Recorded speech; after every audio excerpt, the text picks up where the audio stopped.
Well, hello. Hey. Hey. Well, hello. Hello. Yours, Hey, word up, buddy. my homies. yours truly. It's yours truly. Well, hello. I'm going to kill it this morning, guys. Oh, Kill it. Man, it's good. Kill it. How's everybody? It's Tuesday morning. It's a little chilly out. I'm great. I'm holding a cheese stick. Thank you. You got a Is cheese that your stick. second one? Thank you. No. Dude, I melted one of those today.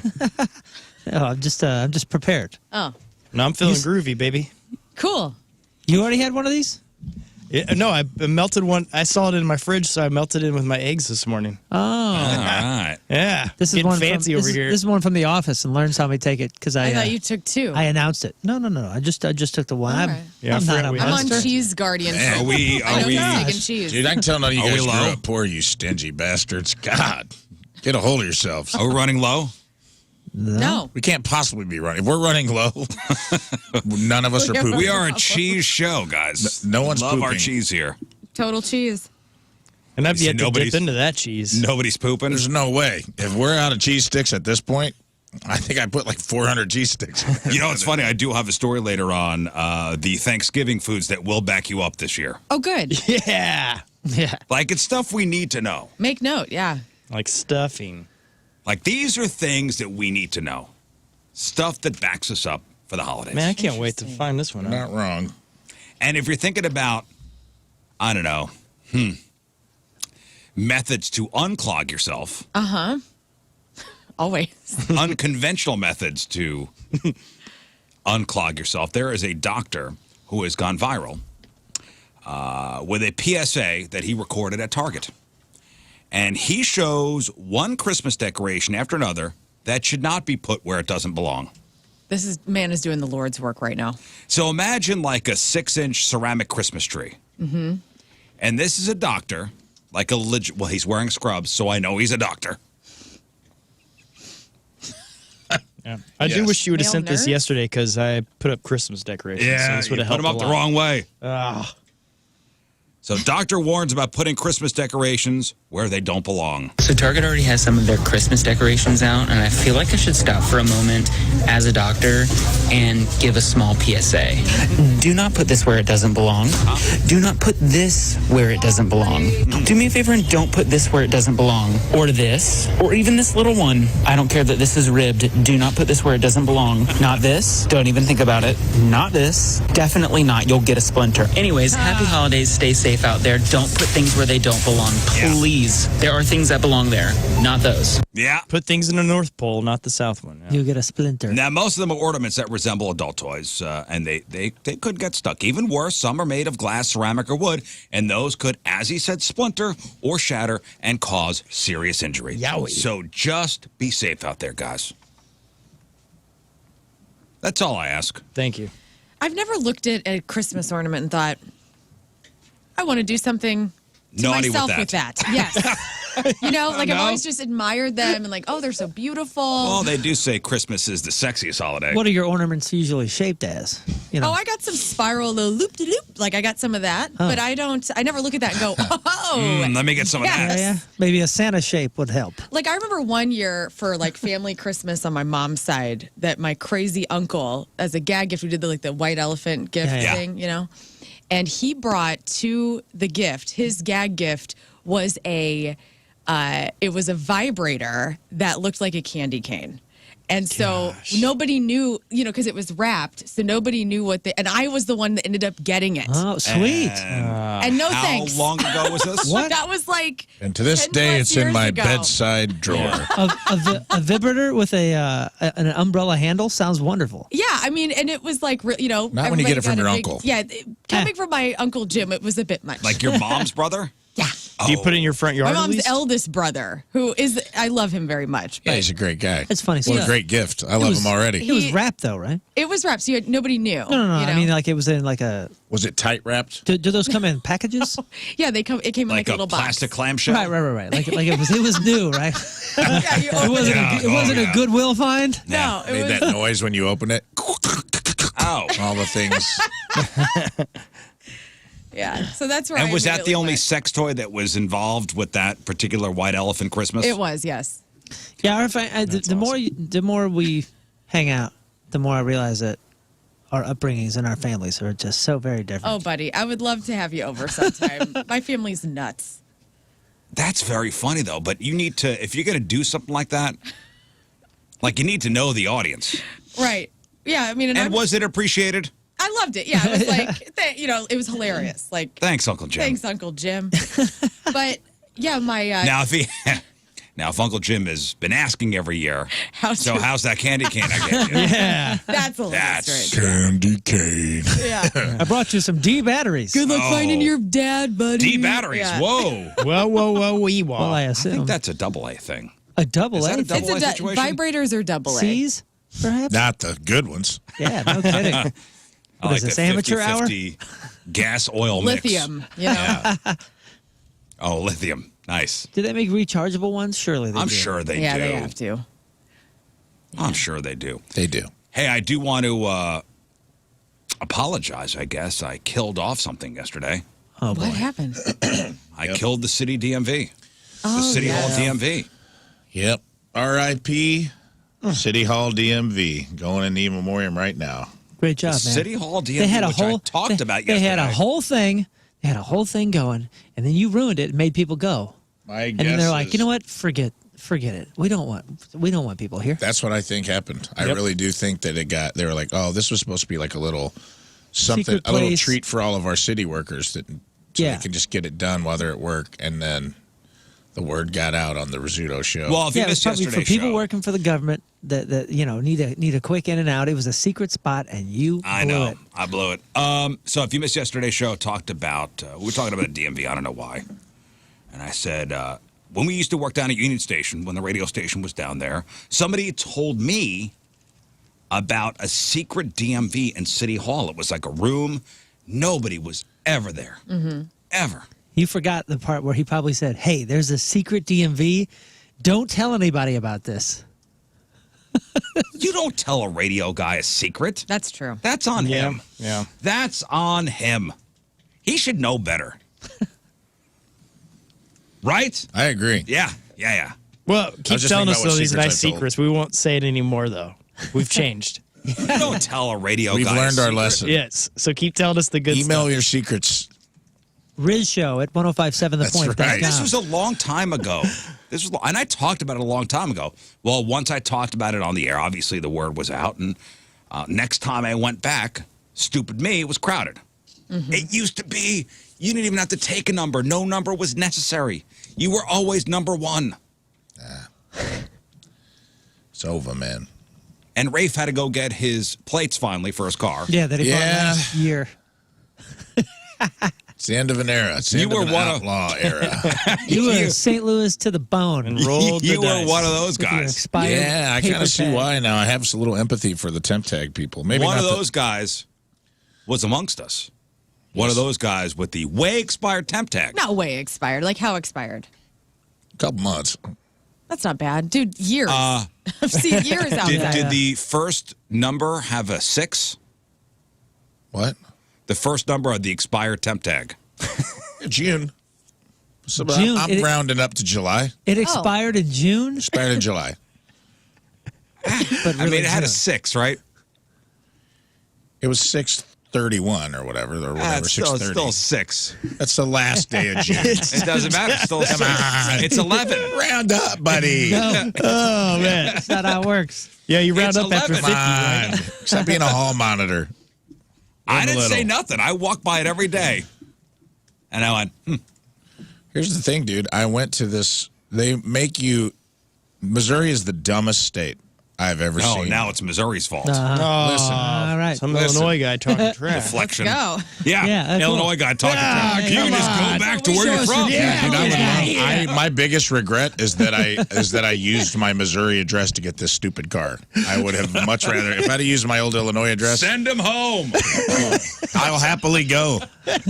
And now you want to manipulate our state. You don't like it? Get out. Anyway. I was in line with.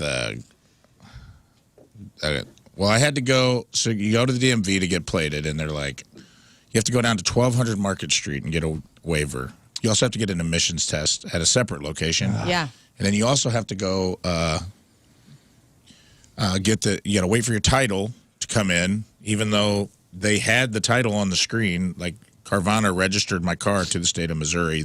I saw the lady pull it up. I could see it. Then they wanted, then they had to have proof of insurance, which is fine. But I gave them proof of insurance like 9 times. I'm like, I've already given this to you. And then they sent me to another line. The guy goes, I need to see proof of insurance. I'm like, I was holding my phone in front of a lady. And then I moved down, put my phone in my pocket, and he goes, can I see proof of insurance? And I'm like, is this a game? You guys are I will admit the one part that is BS is you need to go and get the personal property tax waiver. That is a pain in the ass. It is. And I went down there one day. Can't you pay them like $3 and they pull it up? No, you need to. No, they can, but you still need to go. There's a place in Clayton, in the county, and there's a place in the city you need to go. You need to get a physical piece of paper to give to them, even though they could pull it up on the screen. Oh, my gosh. Or you can have it mailed to you, but it could take up to 6 to 12 weeks for delivery. I thought some of that because it's far from Jeff City. You can't just download it. They could pull it up if you've paid personal property tax. Oh, right, the prior year to show that you are paid. Oh, for a new car. But if you hadn't paid because you got a new car, I see. You need a waiver. Gotcha. Dude, I'd already gone once to Market Street, drove all the way downtown. Nightmare. Got in there at like 4:30, closes at 5, and they told me no. We're not taking anybody. There was no one in the office, by the way. No one waiting in line. And they're like, oh, we're not. You have to come back. And I go, why? They're like, we close at 5. And I go, well, it's 4:30. There's no one in there. I can see 3 people like playing Candy Crush right now. Yeah, well, the last half hour, city ordinance, we need to crush candy. They got to clean up the kitchen. I got in there, I got in there yesterday. I had a productive day, dude. I got my permanent crown put on. I went and got my plates. New Year, new me, dude. You got a permanent crown like a king? Yeah. New Year, it's November. Sorry, Queen. It's November. New Year, new me. What is it? No, daylight savings time, I thought. Right. That's not how that works? New night. But can I say this? When's the last time you guys were in City Hall? Last time I went to the DMV. How many years? It's been a while. 2012, I think, for me. No, 2014. Okay. Moon? When did we move out here? No idea. 2018. 2018. So let's say 2016. Dude, it's a hellish landscape. Downtown or City Hall looks like a haunted mansion. Yeah, it's the Really? Ghostbusters Oh, it's building. very Ghostbusters-y, yeah. The inside, too, dude. When I walked in, it looked like the third Christopher Nolan Batman after the Gotham City had fallen to pieces, where I'm like, what the hell happened in here, dude? Did the Joker drive a van with a bomb in here? Yeah, it's old school. It's like It's awesome. There's nothing. It's gross. It's like there's like. It's gross in a good way, though. But no, dude. It's like industrial. There was like industrial fan. Maybe it was cool at one point. I think it's When was the last time you were there? Years and years and years. But I think it does remind me of Ghostbusters, and I feel like I'm in that scene when they're talking about getting kicked out of the college, and they're out on the steps. Like, and it's about to get kind of creepy. I feel like I'm in Ghostbusters. I love it. It's the wood railings. It's the natural light coming through kind of dirty windows. You know what I'm saying? Yeah. Like I yellow, natural I didn't even light. know there were windows in there. Are there? I don't know. It's always dark as if... There are windows. It does look like an old mental institution that's haunted or something. It's cool. But the clock on City Hall is wrong. That is so sad, dude. It's our City Hall. And I went, and I'm like, this clock is like 12 minutes off. Oh, like the classroom one? Well, it needs like to the be big, like the clock tower, like the Back to the Future clock on the outside of the City Hall. That's I like, didn't even know there was a clock. Yeah. Is It's it so facing St. Louis. It's facing Tucker. That's St. Louis time, dude. Yeah. That's, we have our own. 12 minutes Is behind. it 12 minutes late or early? I can't remember. I just know it was 12 minutes off. I think late. I think we voted against the atomic Right clock on. here. I think it was saying like it was 6:20 and it was like 6:33 or something like That's that. great. Oh, I thought they were working on like bar time where it was like, the clocks are always Everybody wrong out. in the bar because they want you out. But the inside, man, was like, it looked like somebody did a demolition project and the city didn't pay their bill and they just left it. Yeah, they stopped. It was About wild. 70% There was just done? like exhaust fans all over. There was like a little sad podium that was said Tashara Jones on it with like all these metal folding chairs that looked like an AA meeting just happened. And I was like, what the hell? So that's where they do their press conferences. It's just sad, dude. Imagine like this is the biggest. Are we the biggest city in the state, or is Kansas City bigger? No, we are. This is the biggest city in the state, dude. And it looked like a video game of like zombies were going to start coming out of these offices or something, like Resident Evil in there. Really? Get I it hadn't been together, there in a City while. Hall. I'm sorry. I love this city. I live in this city. Don't be sorry. I film my comedy in this Don't city. be sorry. Our criticism is because we love this place. Yeah, we want this to improve. I'm always bitching about the airport because that's our freaking business card to people that are flying through. That they're like, oh, I've been to St. Louis. I went in the airport. And if the airport sucks and the experience sucks and the hotels around it suck, who wants to ever come back here? I want this place to thrive. I want it to do well. That's why I criticize. That's why I get so upset because it matters to me, man. I love this place. Well, when I first moved here, I thought about you while I was there. driving downtown, and you know the outside of City Hall is all discolored. Yeah, it's like green. Well, and it's like street like black streaks. It's like the whole front of the building It's like mold. is discolored, and you go, what happened here? Right. From what I understand, it was a power washing accident. That and somebody looked this up, and this may be something just somebody told me just to get me to shut up. Oh, this dude asking more friggin' questions. Somebody said they were power washing the outside of City Hall 25 years ago. And they, it's an old building, and as they were power washing it, it was becoming discolored. It was like ruining the building, and they just stopped. I've always heard that it was one of the materials on the outside. They were never able to clean it after the smog days when they used to burn coal. Oh, really? Yeah. And they tried to clean it With off. that, and it screwed it up and more. it screwed up the building. That makes sense. Okay. Well, I don't know if that's true or not. It's just sad. And then it's all gated off on the outside. It says park closed for renovation. Well- there ain't no renovation. Well, it's just closed. Remember, there was a homeless encampment out there. Oh, so like it's a Couple fake weeks renovation. ago. Well, they're all over. There's a bunch of tents around the building right next to City Hall. I thought people were camping. I didn't realize this. Urban camping. Okay.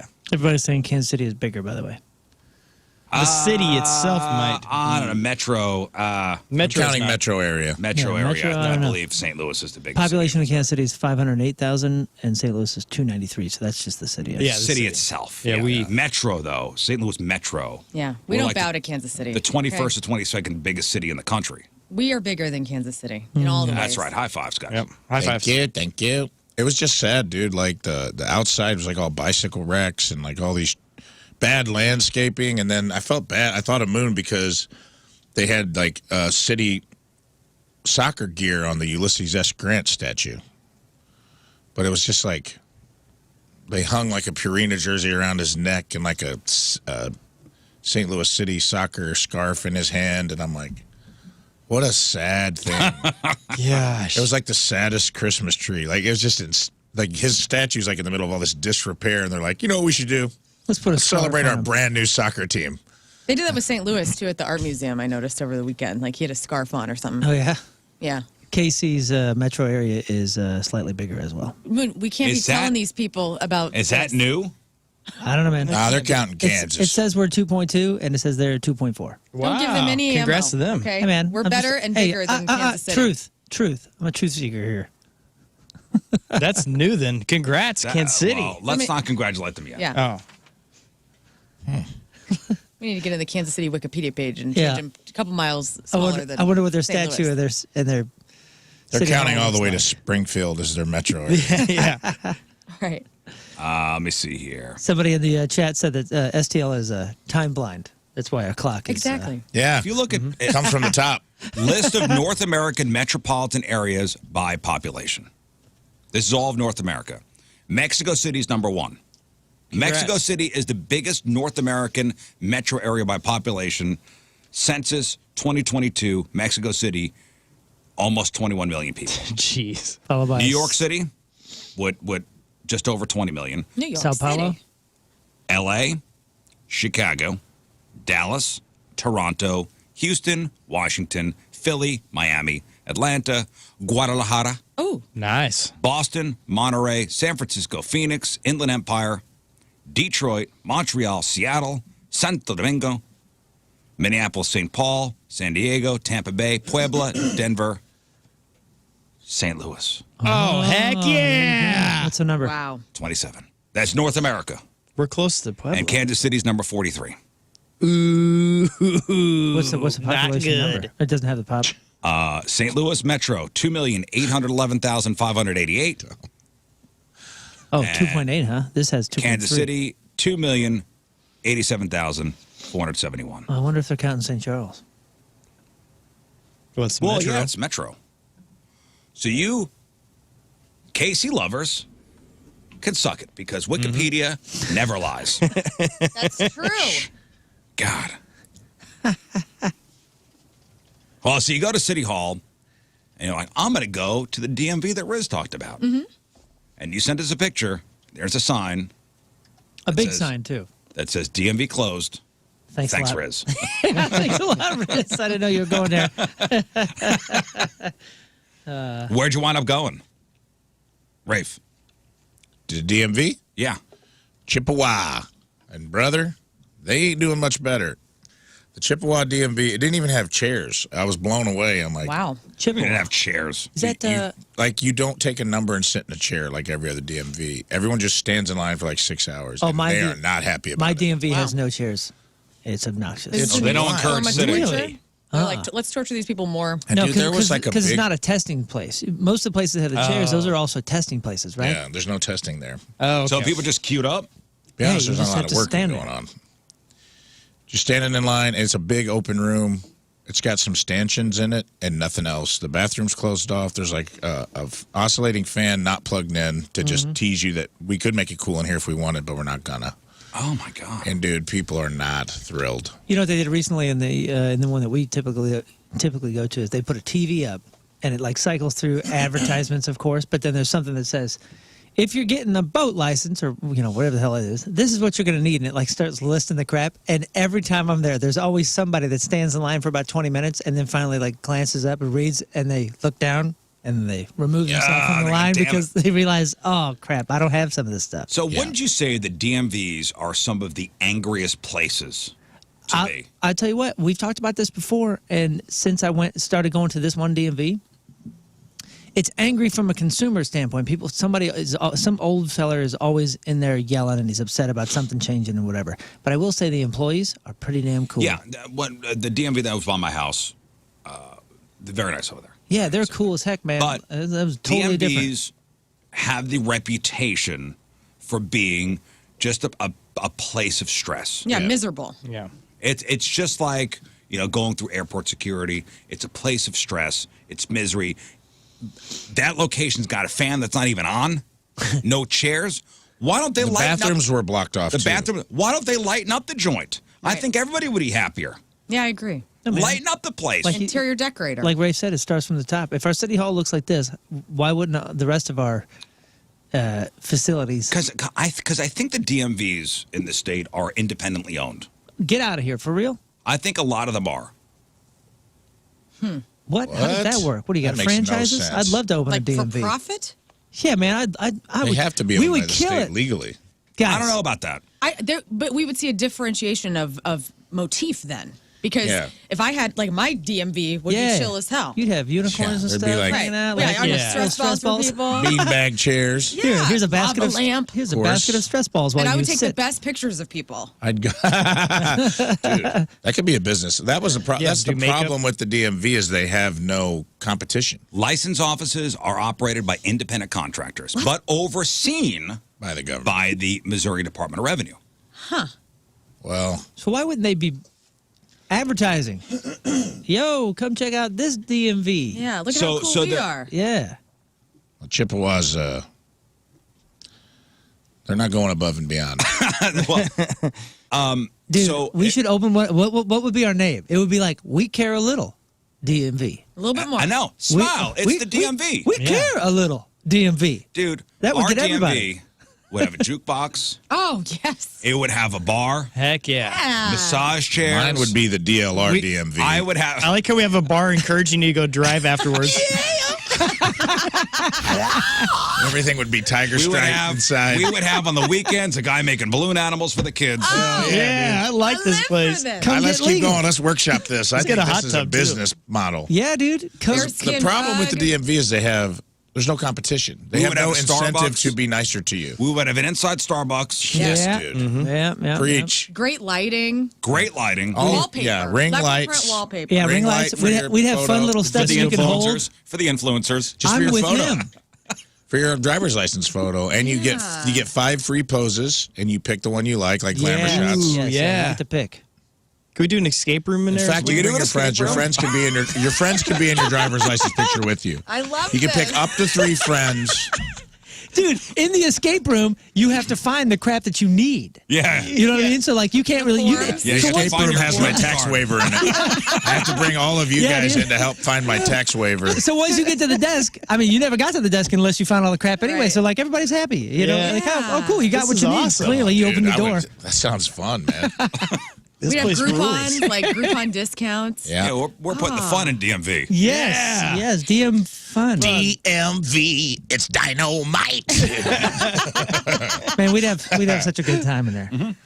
I will say Man. the DMV across from Ronnie's Plaza, like across Lindbergh, that's the place I got my last photo for my my license, and they did a really good job. Yeah, That you used look to be great my- in your driver's license photo. So, Nice. They So used go to be down my there. home- Look my home like a spot. monster. Me too. is it close up? Mine wasn't very close. It looks good. My They hair were looks like good great. enough. The angle on mine looks like they took it from the basement. Like they took it from the ground, shooting straight up my head.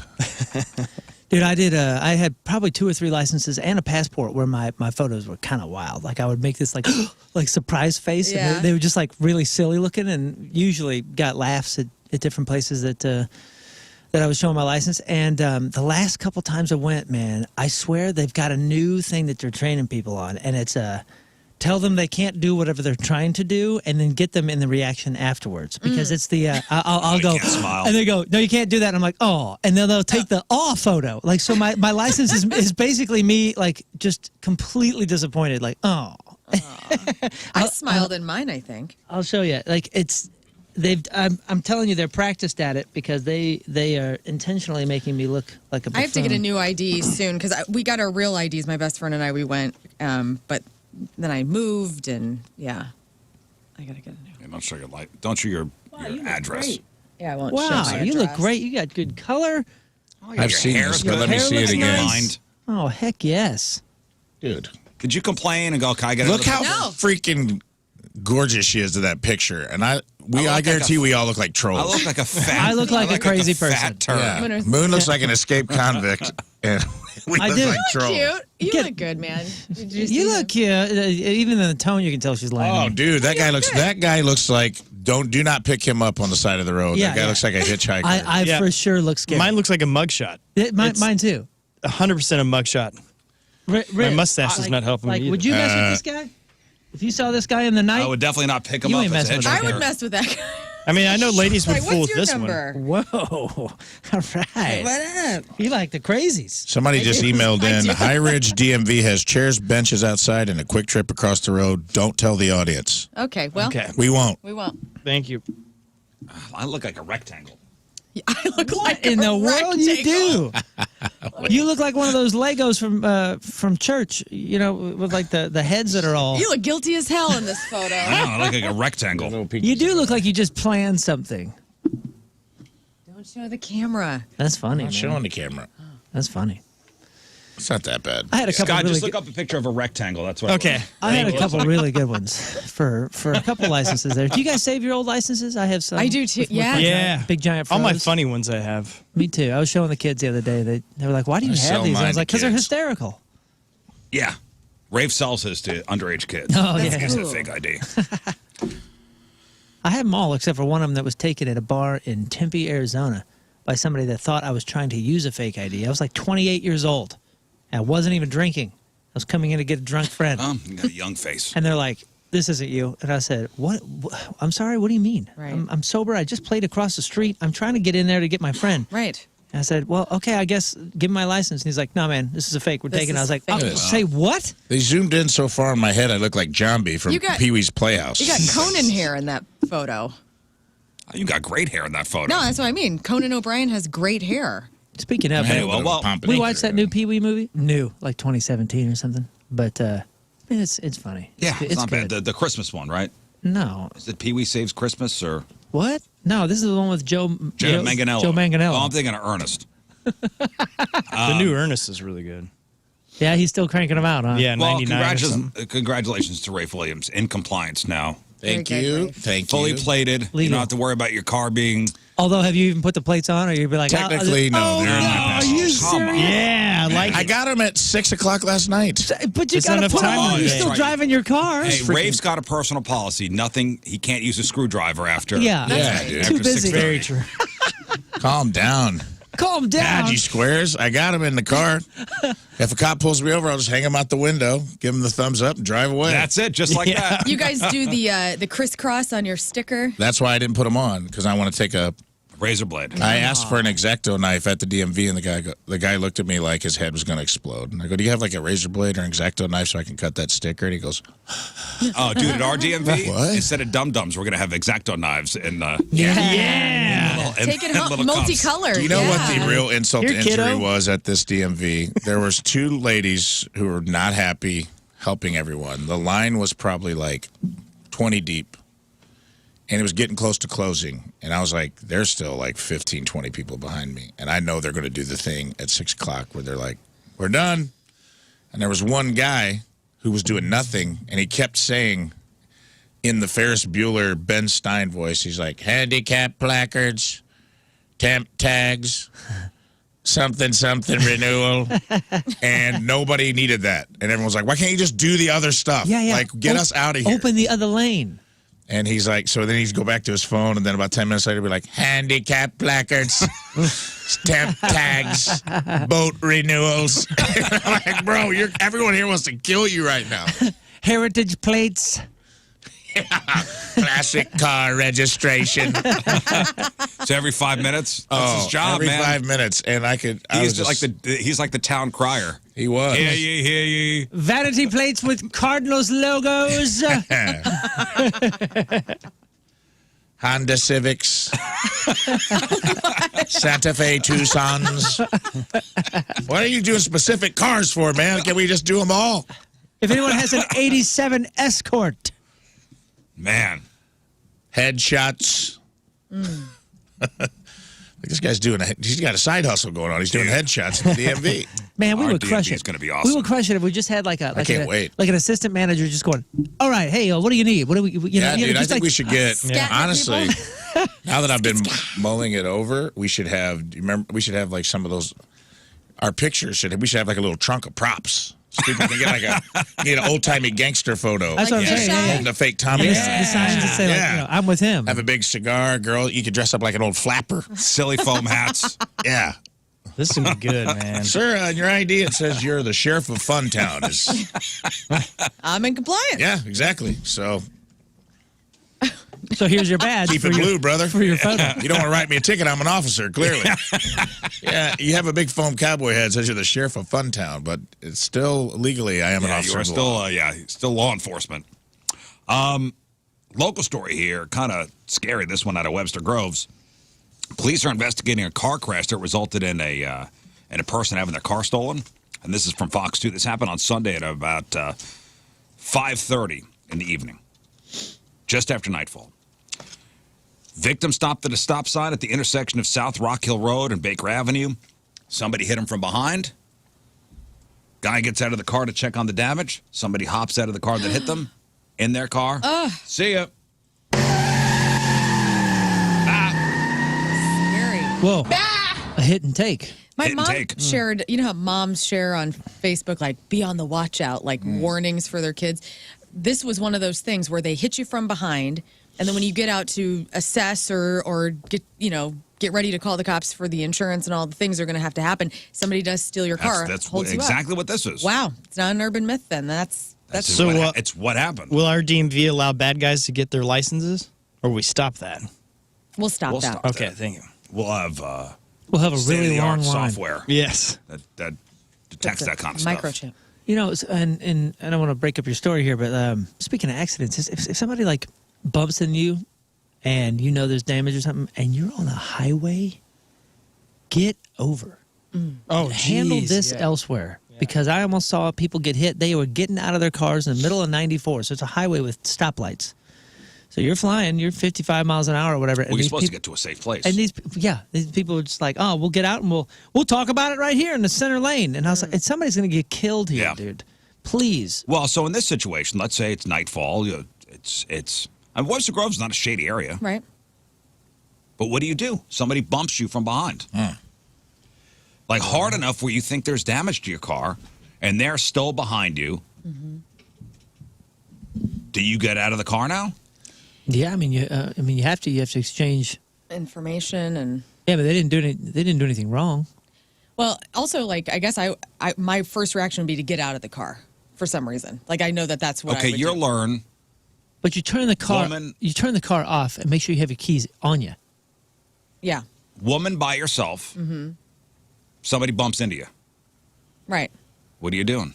I mean, to be honest, like I'd probably keep my car running, and I'd have my keys on me, and I would get out and then be quiet, essentially, and like in my head, I'm looking, are they okay? I'm not going to ask that because then that's admitting fault or something. So I'm going to just sit there and be like, okay, let's call the cops and be very informative and like in my own lane. So it's not bad enough that the cars are severely damaged. Like the car behind you is not the front end's not crumpled up. Yeah. They bump you enough where you go, oh man, dang it. Now we got to see what's going on here. No weapons were displayed. Nobody was threatened. It just, you get out of the car.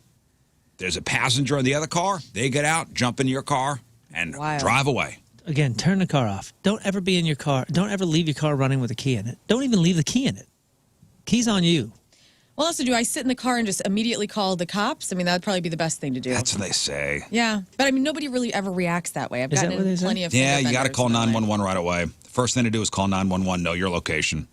They said it might be difficult to avoid becoming a victim.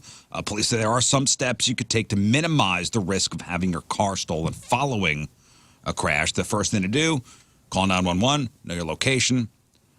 They recommend staying on the line with 911 and letting them know you are heading somewhere safer if the situation does not feel right. Mm-hmm. Oh, that's good. Yeah, like if you feel uncomfortable, you can leave. Try to get to a well-lit area instead of pulling over to the side. Maybe get to a gas station where there are more people. I mean, there's not really much. They got you. Okay, so now you start driving away. And you're leaving the scene. You're leaving the scene of Yeah. Is it one of those things where we got to get in the habit of just getting our phones out with the video rolling immediately? But that's not going to help when your car's stolen. Yeah, because they may have their face covered. Or your car's gone. Yeah.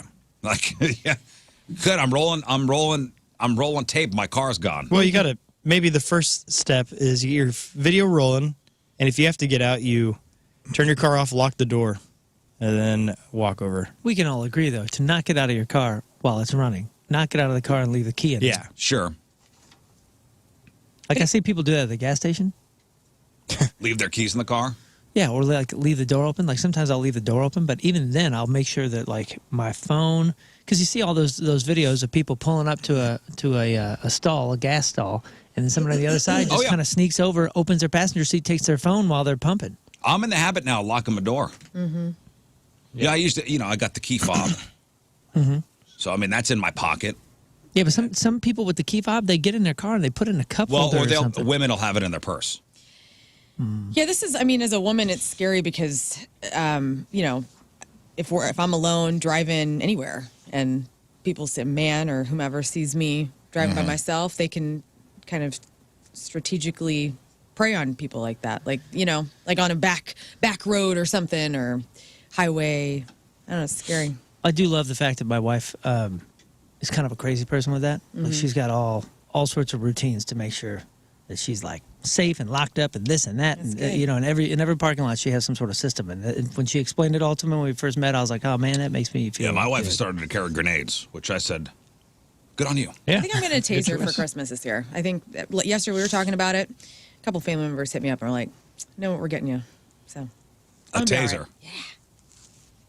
One for the car, one Everybody for the keeps purse, giving one for the you house. these electronic devices. Sounds like a new punishment is in the works for 2024. All right. You've been tased? I've been tased. It sucks. I have, yeah. I don't ever. No, I've not been. I've never got the poof, the gun. You know what I'm saying? Like the cop. both. No, you've had cop one. I've had the hand one that just makes your whole arm fall off. Yeah. My buddy Steve and I had a fundraiser. It was one of us was getting tased, and people they had to raise the bid, and that's how we raised money for the end of the night. Oh my gosh. It hurt. Oh man. So you got the prongs, like the Prong taser, like on the ass. like they don't shoot you with it; they just hook it up to you. No, You talking about a prod? I'm talking about the one that has like the. It's like a stick? The electric thing in between the two. Okay. It looks like an electric razor. Yeah, right. Okay. Yeah, us too. The cattle. And it makes your whole arm just go bum, and yeah. you're just like, oh, I don't want to do this again. Have you guys ever done the like period simulator where it's like contractions and cramps? No, I'd like to. Well, I'm on. Not You do- talk about like those stem things? Dude, we should Like bring that in. we should bring it in like Ovarian Awareness Month. Like, You have one? No, I don't have one, but I can find one. Like, there's so Find many. one. There's a lot of like feminine organizations Find that one. have things. Like, I've seen a video where they had a police officer at some sort of conference, and they hooked this officer up to the simulator of contractions and cramps, and they he couldn't make it. He couldn't Find one make because I'd love to see Moon use it. it. Okay. Yeah. This Dude, would we be did. awesome. We did one of those dog trainer collars, like a big old beefcake, geez. Rottweiler one or whatever, with the electric fence, and we did that on our neck. Oh, That's not fun either. Those work great. Me and my boy were kicking, going up one level. Yeah. Yeah, it's fun. With the ones that we had in here, No, this With like cats and dogs? this is like for real one. Like, the dog one. yeah, yeah. Just father-son bonding. Good stuff. Hey, remember the woman we talked about last week who tattooed her boyfriend's name Kevin across her forehead? Yep. yeah. And we were debating real or fake. Well, she admitted it was fake. Good. wow. Because she She looked admitted the thing ridiculous. we all already knew. It was fake. Well, people 2 were calling million? shenanigans on it right away. 2 million followers later. Yep. But guys, she faked it for a reason. Oh, this is gonna be good. Likes? She was actually trying to discourage the young people from getting tattoos. Here she is talking about it. I regret my tattoo, but not this one, because this is actually not a real tattoo. Right, and she wipes it off. What? Like, if you didn't see the video, I mean, it was pretty viral over the last 2 weeks. It was a good looking chick getting the name Kevin, huge letters across her forehead, and she still had the same Kevin across her forehead. And this time in the video, she wipes it off. Not real. Tattoo. And the reason why I trick the whole internet is that I have a message to young people. I want everyone to know that I regret my tattoos, and you might regret yours when you get older. Thank you. Bro, Thank you. this sounds like when Chris Hanses catches a pedo. Yeah, I just came over to warn him, like, there's some dangerous people out there on the internet. Why do you have condoms and Skittles. apple vodka? Please Well, show you 'em what know, not to use. I was going to do some balloon art. And it's like, Yeah. this just sounds like people called her out for a stunt that she was trying to get likes on, and she's trying to be the hero after the fact. Well, the first clip that she put out with the tattoo got over 30 million views. As well as like, dude, this is fake. Tattoo experts, spotted several telltale signs of, I'll call it tomfoolery. The fact that the machine of the tattoo guy was not running. There was no needle going into the skin. No post-ink symptoms like, raised raised skin or blood. Right. And she initially denied, this is real. However, she said she wasn't, punking people for internet clout. No. She's discouraging youngsters from getting body graffiti that they may regret down the line. Hey, whatever the case, brings up a point. A lot of people won't admit, even to themselves, that some tattoos ain't worth it. And they suck. And I have plenty of regrettable tattoos. I had one, mostly removed. Anybody else in this room willing to admit that? Oh, I hate the ones on my hips. Yeah. Oh, yeah. The only tattoo I have, I think, is very nice, and I like I hate it. the one on Lern's hip, too. Yeah. I think it's They look important. terrible. I think it's important to talk about that. And I don't think young folks are going to take any warnings. So I'm not sure how much it matters there. But There's a lot of people out there that like, talk a big game and look a big game with their tattoos that really are like, oh God. Yeah. Maybe I don't like these, but it's hard to even convince yourself that. I don't think I would get them removed though. That you made a mistake. Like honestly, like I've seen friends of mine, like you're talking, you got yours laser removed. Like that freaks me out. So I'm not. I mean, I will just die with these terrible tattoos. Yeah. Because I also feel like it represents a time I was 19 years old. Exactly. And I just remember my friend Emily G and we were going to get tattooed, like you'd save up money working at PacSun, and then we'd go, and it's like so stupid, but I appreciate that memory. Yes. I hate how it looks. It did not, you're just dumb. It's not like my motif as the 38-year-old person at all. Yeah. But Yosemite Sam. She got Yosemite Sam and Bugs Bunny on both her hips. It's crazy. In hindsight. Yeah, not the best. That is I hate both of my tattoos. And I was talking to Lern about this in the office the other day. I'm like, I kind of like, and when I get hot, and I will.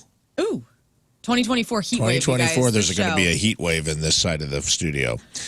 And just all right, mark your calendars. All right. It's happening. The warm front coming in. Yeah, there's a tropical depression coming in. That's my seasonal depression. I was like, I'd like to get like more tattoo, like a sleeve or something maybe, and not get rid of them, but maybe incorporate them into something else because they're so dumb. But then I'm like, am I just going to have more tattoos I don't like in 10 years? Yeah. And it's like, I really have to give that some thought. I look like I went to a Walmart and just like started putting quarters in and getting those things out of the thing and just started sticking them in random places. That's Yeah, funny, dude. Moon. And it's because I had a plan, and then I was like, I don't think I like this. Yeah. Which one did you get lasered? What was it? It was a Sacred Heart that I got when I was like 18 that looked like a Sacred sacred radish. radish. Yeah, it was such a pile of Sacred crap. radish. Such a pile of crap. Hilarious. Well, you were into radishes for a while. Yeah, those were They're pretty good. important. Remember that moon phase? Even while he was doing it, I was like, what is this guy doing? I don't think this guy's done it. Wait a second. This is awful. Like, it was just regrettable before it was finished. The heart-shaped radish in Legend of Zelda is a very enviable item. Yeah. Yeah, it kind of looked like a bad version of that. It was very 8-bitty. But yeah, I had it removed. But even before that, it's like I said, it's all patchwork because I had plans of like some pieces and then background, and then at one point I was like, you know what? Nah. Yeah, you abandoned the plan. Well, I just was like, and secondly, the internet ruined it for me. Social media, like Instagram, like I had a couple excellent artists, and some of my stuff is beautiful. It's really well done. And once you realize, like, holy smokes, ink is not created equal, artists are not created equal, shops are not created equal. Once you realize, oh my gosh, I got some stupid, horrible, Once you awful throw St. the Louis human crap. element into it. I got some bad stuff from some shops around town, and the guys that I trusted that had done some of my good stuff, they were nowhere near me. So it was going to cost me a ton of money, and I wasn't seeing those guys. And then I find these people on Instagram that are, holy crap, the greatest artist to ever live sort of tattoos. You know what I mean? I was like, cool, I can't get another tattoo if it ain't going to look like that. I got a stupid leg tattoo, and I'm thinking, What's on your leg? it's like a It's barbed wire tribal. from the it's movie. not a barbed wire. I know. You It's like hate a it tribal. I say that My brother drew it. Yeah. That's cool.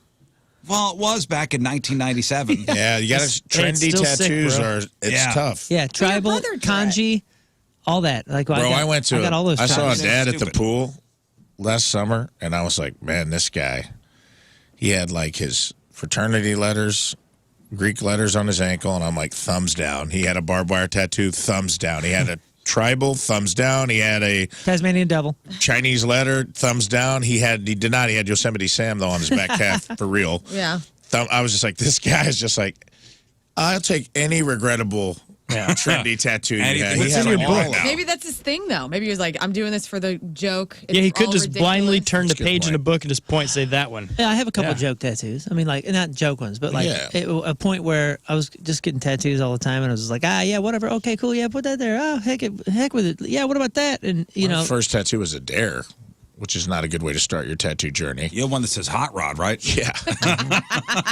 That's great. Yeah. Banana Red Mad Dog and Double Dog Dare got me, and a very flimsy forging of my father's signature got me into a tattoo shop south of Carbondale, and a guy with a lot of spiderweb tattoos all over his body hooked me up with a hot rod tattoo that is ridiculous. Free?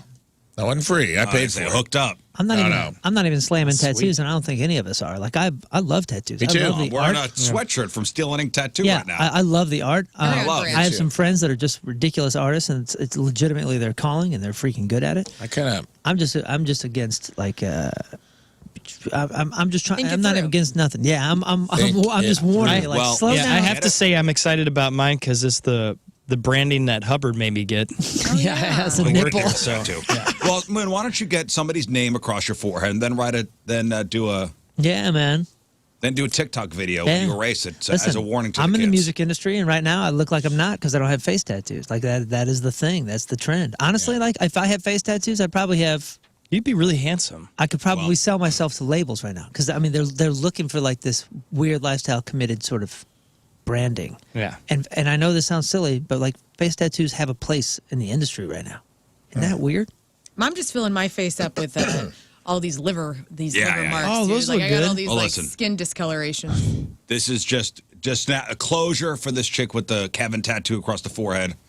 Even though we knew it was fake, it's officially Fake. fake. Okay, good. Thank you. We do have some animals to talk about before we move on to the next thing because I do want to bring up We're animal lovers. we are animal lovers. Oh yeah. Couple different things going on here. Firearms deer season open this weekend. Opening weekend, November 11th and 12th. 90,334 deer were harvested. Wow. That's a couple, 2, 3. You talking about nationwide or? Missouri deer hunters had a solid start for the November firearms deer season, bagging a total of 90,334 deer during opening weekend, November 11th and 12th. Just in Missouri. Of these, Wow. 53,159 were antlered bucks, 7,163 were button bucks, and 30,012 were does. Leading the harvest counts for the weekend, congratulations, Franklin County. Yeah! You win. Just over 2,000 deer. Now, I mean, does that mean that the tag was registered in Franklin County or the deer was taken in Franklin? The deer was taken in Franklin I County. see. Okay. I don't know how that works. Next up, Texas County, 1,800 deer. Howell County, 1,700 deer. Missouri Department of Conservation reported that this year's opening weekend harvest was in line with the average of the past 5 years. I feel bad for poachers. They don't get their numbers included in Yeah. this. November portion of firearms deer season will continue until the 21st, followed by the chronic wasting disease portion from November 22nd to 26th in Oakland counties. Archery hunting will resume from November 22nd through January 15th, with the late youth portion running from the 24th to 26th this month, and the late antlerless portion of firearms deer season scheduled for December 2nd through the 10th in open counties. You know what? I was talking to a buddy about this on Sunday. I'm not against hunting at all. I don't want to clean the deer. Mm-hmm. to me, like gutting it and then dragging it out of the woods, I'll eat what you catch. I don't think most people clean. Well, they got to field dress it. Yeah, you got to field yeah. dress it on the spot. Yeah. Oh, you're saying you don't want to do that? No. What does that even mean? Like you take out its organs and you leave them there? Yeah, Yes. the potent. You have to cut the deer open. Sometimes take a hatchet You crawl in. and chop Crawl the in, hip you stay bone there in for a little half so you can open it up, and then you have to basically take all of the innards out. I thought you were So saying it's like, light enough to carrot. carry, and then you drag the Yeah. carcass out. And also the Process. reason to do that is so you could wear it like a hoodie when you walk out so it's easier to carry. I remember my dad used to bring home all of his bucks that he would get, and like the first year he showed me, I was so devastated. I was Yeah. so upset, and then he stopped. But then I ate all the deer jerky. Yeah, and Loved then, it. Yeah. right, and then you got to hang Yummy. them. You got to hang them. Yeah, to let them drip all the out. blood. Yeah, Listen, I think it's cool. It's not for me. not for me. Not for me. I love. I deer. have nothing. Honestly, I kind of feel that way about fishing. Yeah. I don't mind fishing. I don't want to clean 30 fish. You know, like if we catch a bunch of fish, I'm like, now I got to go home and do it. Now I have And like some 2 people hours love worth that. of work to do. Some Yeah. people love Some it. people I just love it. I don't. I love fishing. There's something to the philosophical aspect of it. There's something to the survival aspect of it. It's my thing. I like it. No, I know there's also a reason for hunting because it's dangerous for the deer. It's also dangerous for humans when those things run out on the road. Yeah, conservation I'm okay with, and if you're eating the animal, that's good. Like I'm not. I know everybody's like probably judging me hard because I love animals and I don't eat a lot of them.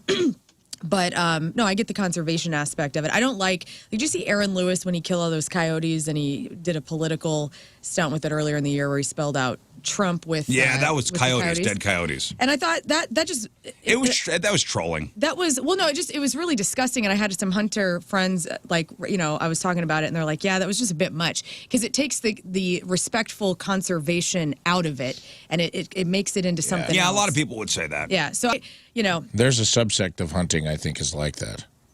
Really, I think so.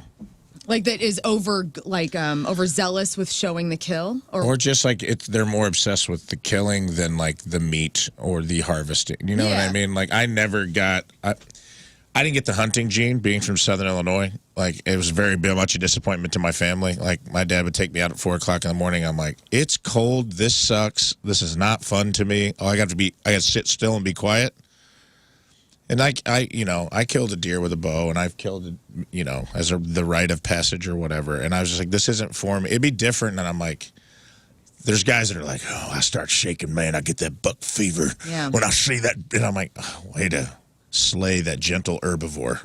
Well, listen, I'll walk in the middle of a field. It's not like the thing was a lion stalking us through the woods. Listen, I'll walk into a hunting lodge and see a 14, 15-point buck and go, that's cool as hell. It is cool. Mm-hmm. It is cool. I just didn't get the gene to where I'm all about it. Do you know what I mean? Yeah, me neither. I'm not hating on people that have it. I'm saying I don't have that. And we have on our farm a deer stand. Mm-hmm. And it's readily available for me to jump up there. And is there a lot of deer on that? Yes. Okay. But we got 3 deer heads in my mom's house. We got a boar's head. My stepdad's an avid hunter. I love boar's head cold cuts. Right? Look at this. Would you ever do the helicopter thing in Texas with the boars? This article just came across, while you were talking about this, just came across my front page. And the headline is, Deer Hunting is Dying. That should worry you even if you don't hunt. So Missouri might be doing it well, but they're saying that these tags and the deer license applications are falling in a lot of key states. So could this be an advantage for actual deer hunters that like living off the meat and everything? They could maybe get nationwide access? Advantage deer. They're excited. Well... Overpopulation means there's not enough food for the deer that are around, and they get diseased, and they suffer too. But then bigger predators. And this is a pro hunting article, by the way. Were you saying you saw that as a trend when you're talking about Aaron Lewis and the coyotes? Was that like something? I don't see much of that. Well, I don't like that. I think it takes the respect out of the conservation aspect, and I was happy to hear from so many conservationists and hunters that said, hey, like. Political leanings aside, that's just not cool at all. It's not respectful to the creature. Yeah, it's just not respectful in general. Like, I was like, whoa, So yeah, I don't think it's a trend. I hope it's not a trend. I think that's BS. Yeah, I think it sucks. I don't think folks that do that normally could spell as well as Aaron did. So he did spell it right. So he did that was good. Congrats on that. His teacher was stoked. Congrats on that. Yeah. Now, this out of Italy. A lion escaped from a circus in Italy and was just wandering the streets. And there is video and there's pictures of a lion, a full-ass lion, wandering the streets of this Italian city. Mufasa. The seaside town of Latispoli. People were panicking before authorities managed to recapture the thing. The adult lion named Kimba, escaped the Ronnie Roller Circus Saturday afternoon. Wait, what was it called? Hello, Italy. The Ronnie Roller Circus on Saturday afternoon. I'm Ronnie, and here's my rolling circus. Dude, this thing was on the loose for 7 hours. Dang. 7 hours wandering. This thing's huge. I'm sure it never got hungry. It's an adult lion. It's a male lion, yeah. What was the name of the city? I wish my cats were this big, dude. Latispoli. Gosh. Hello, Latispoli. Latispoli. Somebody look up what the circus is all about. The Ronnie Roller Circus. I'm Ronnie, and this is the circus. This here is my roller circus. It says on her website, Ronnie Rolling Circus and DMV. Wow. So that's pretty cool. Sounds like a jackass stunt, the way you said it. Just like, they'll be like, I'm Stevo, and this is the firework butt challenge. I'm Ronnie, and this is the rolling circus. Yeah. This is just like Ringling Brothers. Like the lion was roaming around the town streets, jumping, into yards. Hello, Milan. You saw a picture of this, right? Yeah. Dude. It looks, I mean, how vicious. I mean, if I were just like walking home from work in Italy, no big deal. And then there was a huge lion, that would scare the hell out of me. For real, though, no big deal. This article explains it. It says, lion that escaped from circus in Italy, not dangerous to residents. What? Says handler. Yeah, says Ronnie the handler. The cool thing is, Says Ronnie. I just imagine like a guy. I just see like an Italian guy with like a mustache and like carrying a loaf of bread and a sack of all of his ingredients to go make some mozzarella, walking home, and he's like, oh, holy moly. It's a cat. He's a big lion. Here's a quote from Ronnie. He met with people in an environment he wasn't used to, and nothing happened. He didn't even for a second have the instinct to attack a person. The thing was gone for 7 hours. yeah, he wasn't hungry. 7 hours. You heard what he said? What's awesome, though, well, if you type in thank their you, name, Ronnie. one of the top videos is Ronnie Roller Circus performing in front of the Pope. It's this funny thing, the Pope at a circus. The clowns and all that I a stuff. performer for the Pope. Franny's Is down. my a lion?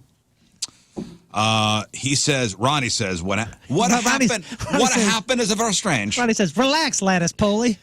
Come on, Lattice Poley. I think this is an Italian guy. Oh, really? Ronnie not Southern? Vasallo. Oh, okay, never mind. That blows the whole gag. You think Ronnie's from the South. I just, not even the like It South. sounds like Ronnie should be from the South. Like, dude, I moved to Italy and I am banking hard over here, dude. I don't even The think so. laws over here about keeping big jungle cats are thin at best. I feel like Northern Arkansas. I had this lion get out for 7 hours. They said, what happened? We're going to take your permit away. And I said, dude, he's cool. And they were just cool with it. You know what? No trouble. Kimba got one taste of gelato. Now that's all he's thinking of. So, lion's back. They wound up tranquilizing it. Ronnie came with his pickup truck and collected it. Quote, he wanted to go home anyway. You could see he was scared out of his mind. Like how every single quote is, man, the lion wasn't going to Sweet do little nothing. guy. Does he have a cat tree, you think? A little. Like a big old thing with carpet on it? Yeah, where he gets to climb up it. Well, so I saw that story, and it reminded me of, remember the elephants escaped from the circus here in St. Louis? Yeah, I was when there. was that? yeah. I was there. It was a family arena. It was March of 2014. Yeah, I was there with the kids because we didn't get to see the elephants. You can see them We in were there parking the lot. next day. Yeah, you can see them We in the went the parking next lot. day. And then They were in timeout. So we saw, they do the bear on a motorcycle and all that kind of stuff. And the elephants were like a big part of the highlight of going to that circus. It was Moulin Rouge. Yeah, me and the kids were there, and we didn't see the elephants, even though we saw them in the parking lot. It was weird. And then the next morning, the headline came out, like, elephant got a little wily. 3 elephants escaped. So this is from USA Today back in March of 2014.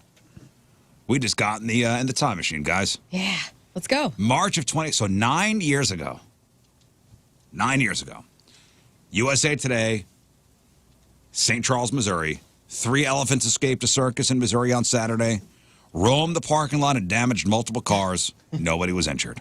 They're sitting down on cars. We saw them in the parking lot. We didn't know it wasn't part of the show. In a statement, the Shrine Circus, from which the elephants escaped in St. Charles, Missouri, said handlers were able to occupy the animals.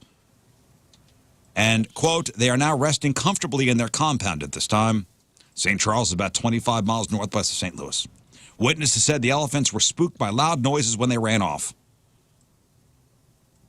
How do you lure an elephant back into, with food, I guess. A little mouse. What if because I try to lure my cats sometimes with food and they're just like, nope.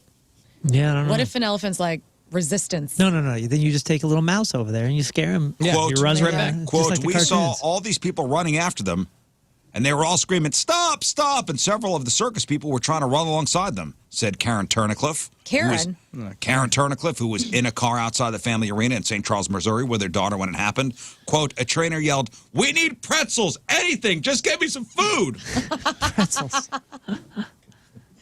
The circus was still going on when the elephants escaped. The parking lot was almost empty. Elephants were out for about 45 minutes. 2 cars were visibly damaged, and authorities couldn't confirm whether additional vehicles or property was involved. I was at the zoo on Friday with my mother and father-in-law, and the zoo handlers were walking llamas through the passageway, and I was like, oh my God. Like I wanted to That's pet him cool. so much. And I was like, you weren't allowed to, but I was so jacked. Well, did you see another elephant died at the zoo? I did. What? Say what? Yeah. No. Well, and I wonder if it's that they're saying it was old age. Well, that was, I think, a tumor. Heartbreak. But heartbreak, yeah, they have pods, right? Or No, they're- it's probably this one freaking they said was heartbreak. actually like cancer, like a tumor. yeah, but the other one They had had to put it passed down. because of the dog The and dog spooked it. right. I feel so bad. That was a couple weeks ago, right? The Bummer. dog spooked it, Right. Was or it spooked one of Rami? the other Yeah, there were 2 elephants that had elephants, and then the one wound up passing away from like a heart attack. passed. Yeah.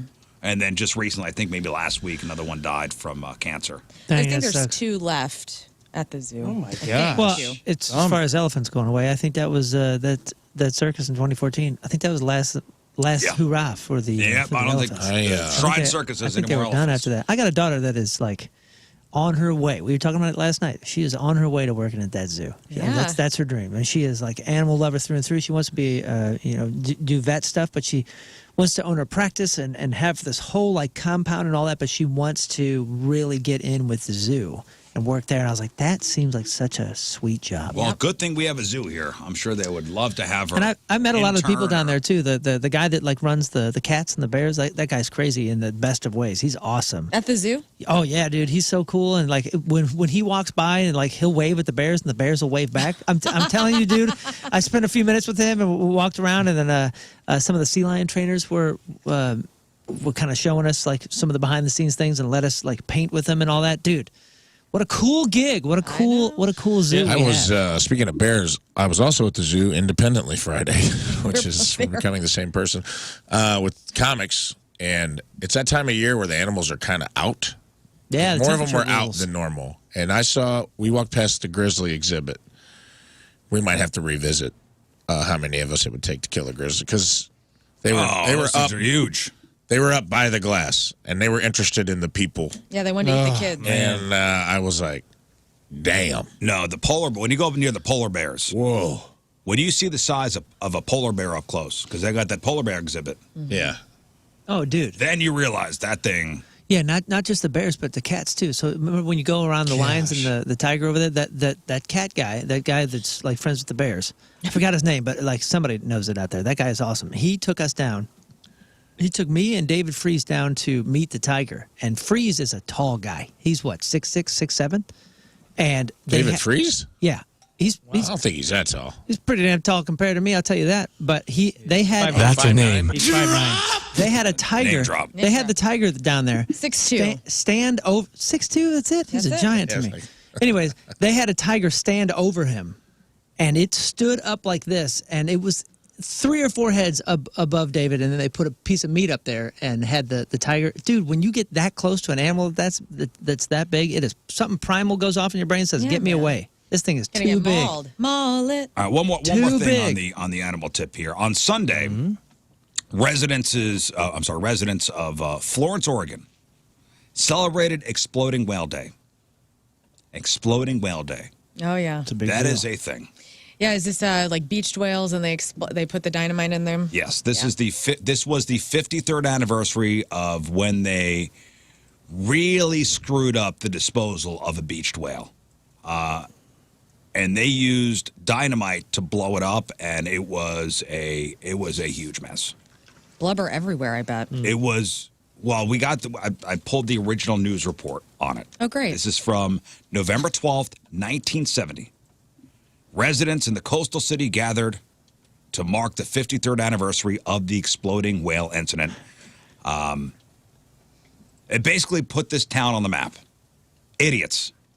So a giant beached whale had washed up. So this dead whale washed up on the shore. Thing was tremendous. Right. How do we get it out of here? It's starting to stink. So they had the bright idea of putting about a half ton of dynamite underneath it and then blowing it to bits.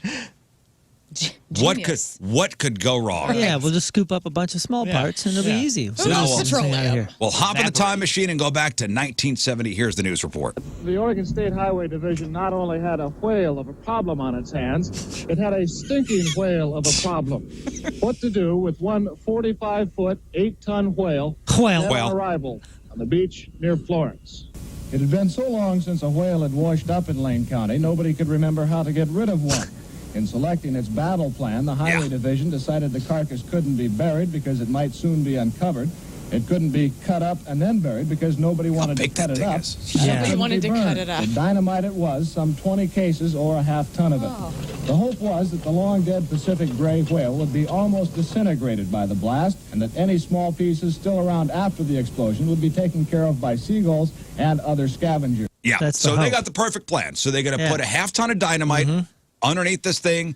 They're going to blow it to bits, so hopefully the dynamite will disintegrate it. And the seagulls will And then eat the it. seagulls are just going to come in and just going to clean up the mess. I hope they had the town meeting about what to do with the whale, and I just imagine like Quint with his nails on the chalkboard, like in Jaws, like, I know how to dispose of a whale. And then, like, what is it? What's your plan? He's like, oh, just dynamite. Said, okay. You know, somebody went, let's blow it to hell. Yeah. And everybody Blow it said, to let's hell, blow it to dude. whale. Blow it to hell. Yeah, actually. Well, they had a whale of a problem. Whale. A It's like where a whale Well, they is a spoke good differently time back in the comes from. 70s. Cars destroyed. Whale. All right, continue. Indeed, the seagulls had been standing nearby all day. Yeah, they got the As whole town to everything was watch, being by made the way. ready, we asked George Thornton, the highway engineer in charge of the project, for his final Oh, observation. George Thornton. Well, I'm confident that it'll work. The only thing is we're not sure just exactly how much explosives it'll take to disintegrate this thing so the scavengers, seagulls, and crabs and whatnot can clean it up. Is there any chance it might be more than a one-day job? If there's any large chunks left, and We'll just blow those up, we too. may have to do some other cleanup, possibly set another charge. We thought about The everything. dynamite was buried primarily on the leeward side of the big mammal, so as most of the remains would be blown toward the sea. About 75 bystanders, most of them residents, Really who thought it all found the through. whale to be an object of curiosity before they tired of its smell, were moved back a quarter of a mile Quarter away. mile. Grandma's The sand down dunes there. were covered with spectators and landlubber newsmen, shortly to become land blubber newsmen. Oh, man, the puns don't stop. Beyond all believable bounds. All right, now the countdown. 10, 10, 9, 8, 7, 6, 5, 4, 3, 2. Get down!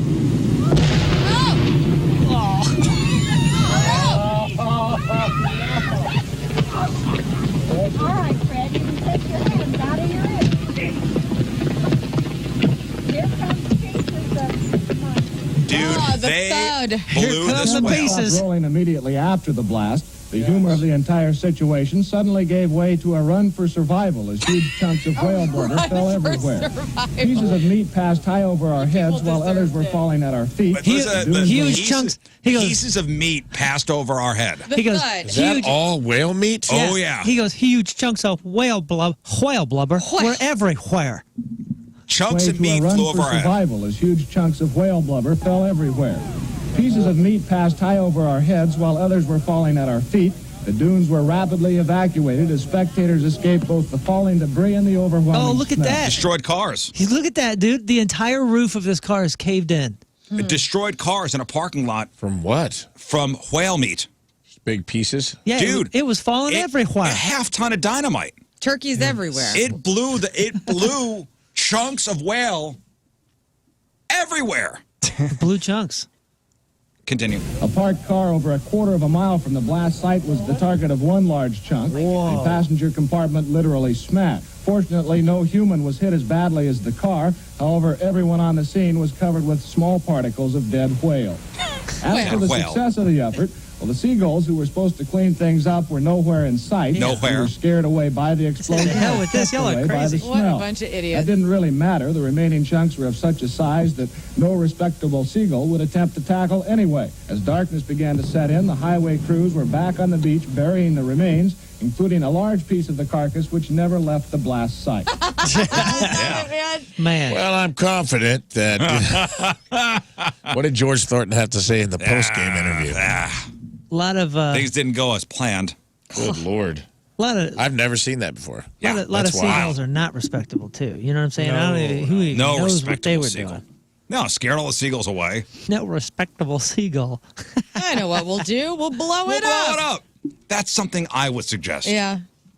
That's okay. Or any other Neanderthal guy. Glad Let's we blow tried it up. that. Survival of the Yeah, smartest. they should have done. Well, maybe not. I got no better ideas What? than Frank, or whatever his name was. George Thornton. I don't know, man. Like, I don't know. Maybe take like a tugboat. Then or nobody had something. any better ideas. Put a cable on it. Get a tugboat. Drag its ass out back. I mean, back out to sea. in hindsight, Yeah. Moon, that's Well, where were you? Cats like fish, Maybe right? that's a bad idea. Too. Where were Wait, you? This is gonna wash back. Don't cats like fish? Why don't we go get some sea lions and put up next to it? Yeah, Man, that's why we love 4th of July. It's a good video. We though. love blowing stuff up. Happy And 4th. this guy, hey, what are we gonna do? Let's blow it up. Okay. Okay. Can you imagine having a serious injury from that? I could. You know. But also, it's like deserving. Like anybody that was like, "Oh, we're gonna come out. Grandma wants to go out and see it." Well, what do you expect, Meemaw? All right, there's turkeys falling from the sky. Blubber turkeys. I expect George Thorogood or whatever his name was. George Thornton. To know what he's talking about. Dude, we'd be rad if it was George Thorogood. Bad to the bone. Bad. One bourbon, one shot, one whale. He just, dude. I mean, he did the Destroyers. Yeah. I mean, technically. Yeah. All right, we got to take a break, but first. And that's brought to you by Hot Shots Sports Bar and Grill, proud sponsor of Team Riz. Visit hotshotsnet.com/Team Riz. From Wright City, Missouri, Eric Martin is our Team Riz. All right, Scott. Yeah. Yeah. Eric has been a devoted Riz Show listener since the very beginning and makes sure he never misses a show. Every time he catches up with the most current show, he loves to go back in the archives and re-experience the older episodes with Jeff. Loves all the segments, loves Match Up with Moon, enjoys all the interactions between the crew and the natural flow of the show. Well, thank you, Eric. Eric Martin from Wright City is our Team Riz Member of the Day. Get super sweet Team Riz Member of the Day soccer jersey. Get yourself signed up 1057thepoint.com/Team Riz. All right, we'll take our first break of the morning. We'll come back with some news. Is there a Christmas tree shortage looming? And your $2 bills, they could be worth thousands. Yeah, we got tons of them. All right, well, you're going to want to listen to news next. My family is single-handedly spreading them all across the St. Louis You're going to want to listen to the news report next. metropolitan area. It is 7:25, Tuesday. Traffic and weather, Moon coming at you. Traffic is brought to you by Worldwide Technology Raceway. The biggest race of 2024 is Sunday, June 2nd. It's time to lock in your NASCAR Cup Series tickets now at www.raceway.com. We have 2 lanes closed due to a crash 270 northbound at 44. There seems to be severe delays. Also a lane closed due to a crash 270 eastbound near 44 on the other side. It looks like near the exit. A whole mess in that area. Lane closed due to a crash 55 northbound at Union Road. Your point forecast, mild day, partly cloudy, high of 66. Right now it's 41 at the Point Studio, and your point forecast is brought to you by CarX Tire and Auto. Welcome back to the program. Phone number 314-624-3833 or 618-398-3833. The Mick Ultra Studio Cams, 1057thepoint.com/Riz. The socials at RIZZ Show. Your emails, RizShow1057thepoint.com. You got to send us your instant feedback through the 1057 The Point mobile app. So in about 25 minutes, our buddy Stevo will be calling in. Friend of the show. He's got a special coming out on his website, SteveO.com, called The Bucket List Tour. And we'll chat with him about that and how it's groundbreaking. It is a groundbreaking special. He does stuff that I've never seen before. He does stuff that no one's ever thought of before. That nobody's ever thought of before. It's wild. It is. It's available now, SteveO.com. I had to look away. I had to look away a couple of times. At which parts? I had to look through my fingers, through my hand. We were watching it this The morning. vasectomy part, I had to... Yeah, the vasectomy part, he said more people have passed out during that portion of the show. Yeah. Is it a normal procedure? Yeah, Like, I mean, he didn't do anything like weird with the procedure? Is it a normal? No, it's a normal procedure. It's a normal procedure, But it but showed it's the aftercare. It showed it, and then the aftercare, yeah. You're not supposed to run home after. Or get punched in the balls that much. Or get punched in the balls that much. Oh, dude, it's absurd. It's crazy. I remember, and that's where guys pass out. I remember telling a story to a coworker in a parking lot about my cystoscopy, and I thought he was being dramatic and like hunching over and like looking like he was going to throw up, and he passed out and broke his nose. No, I mean, some people just don't have the stomach for it. From the story, just me telling him about my cystoscopy, my buddy Tommy passed out, broke his nose. Like, men are going to watch this Stevo special and then not get vasectomies. Right. And like, Which is, ladies, Yeah, if you're on the board to get your man snipped, don't mention the Stevo. Well, and we're going to talk about that.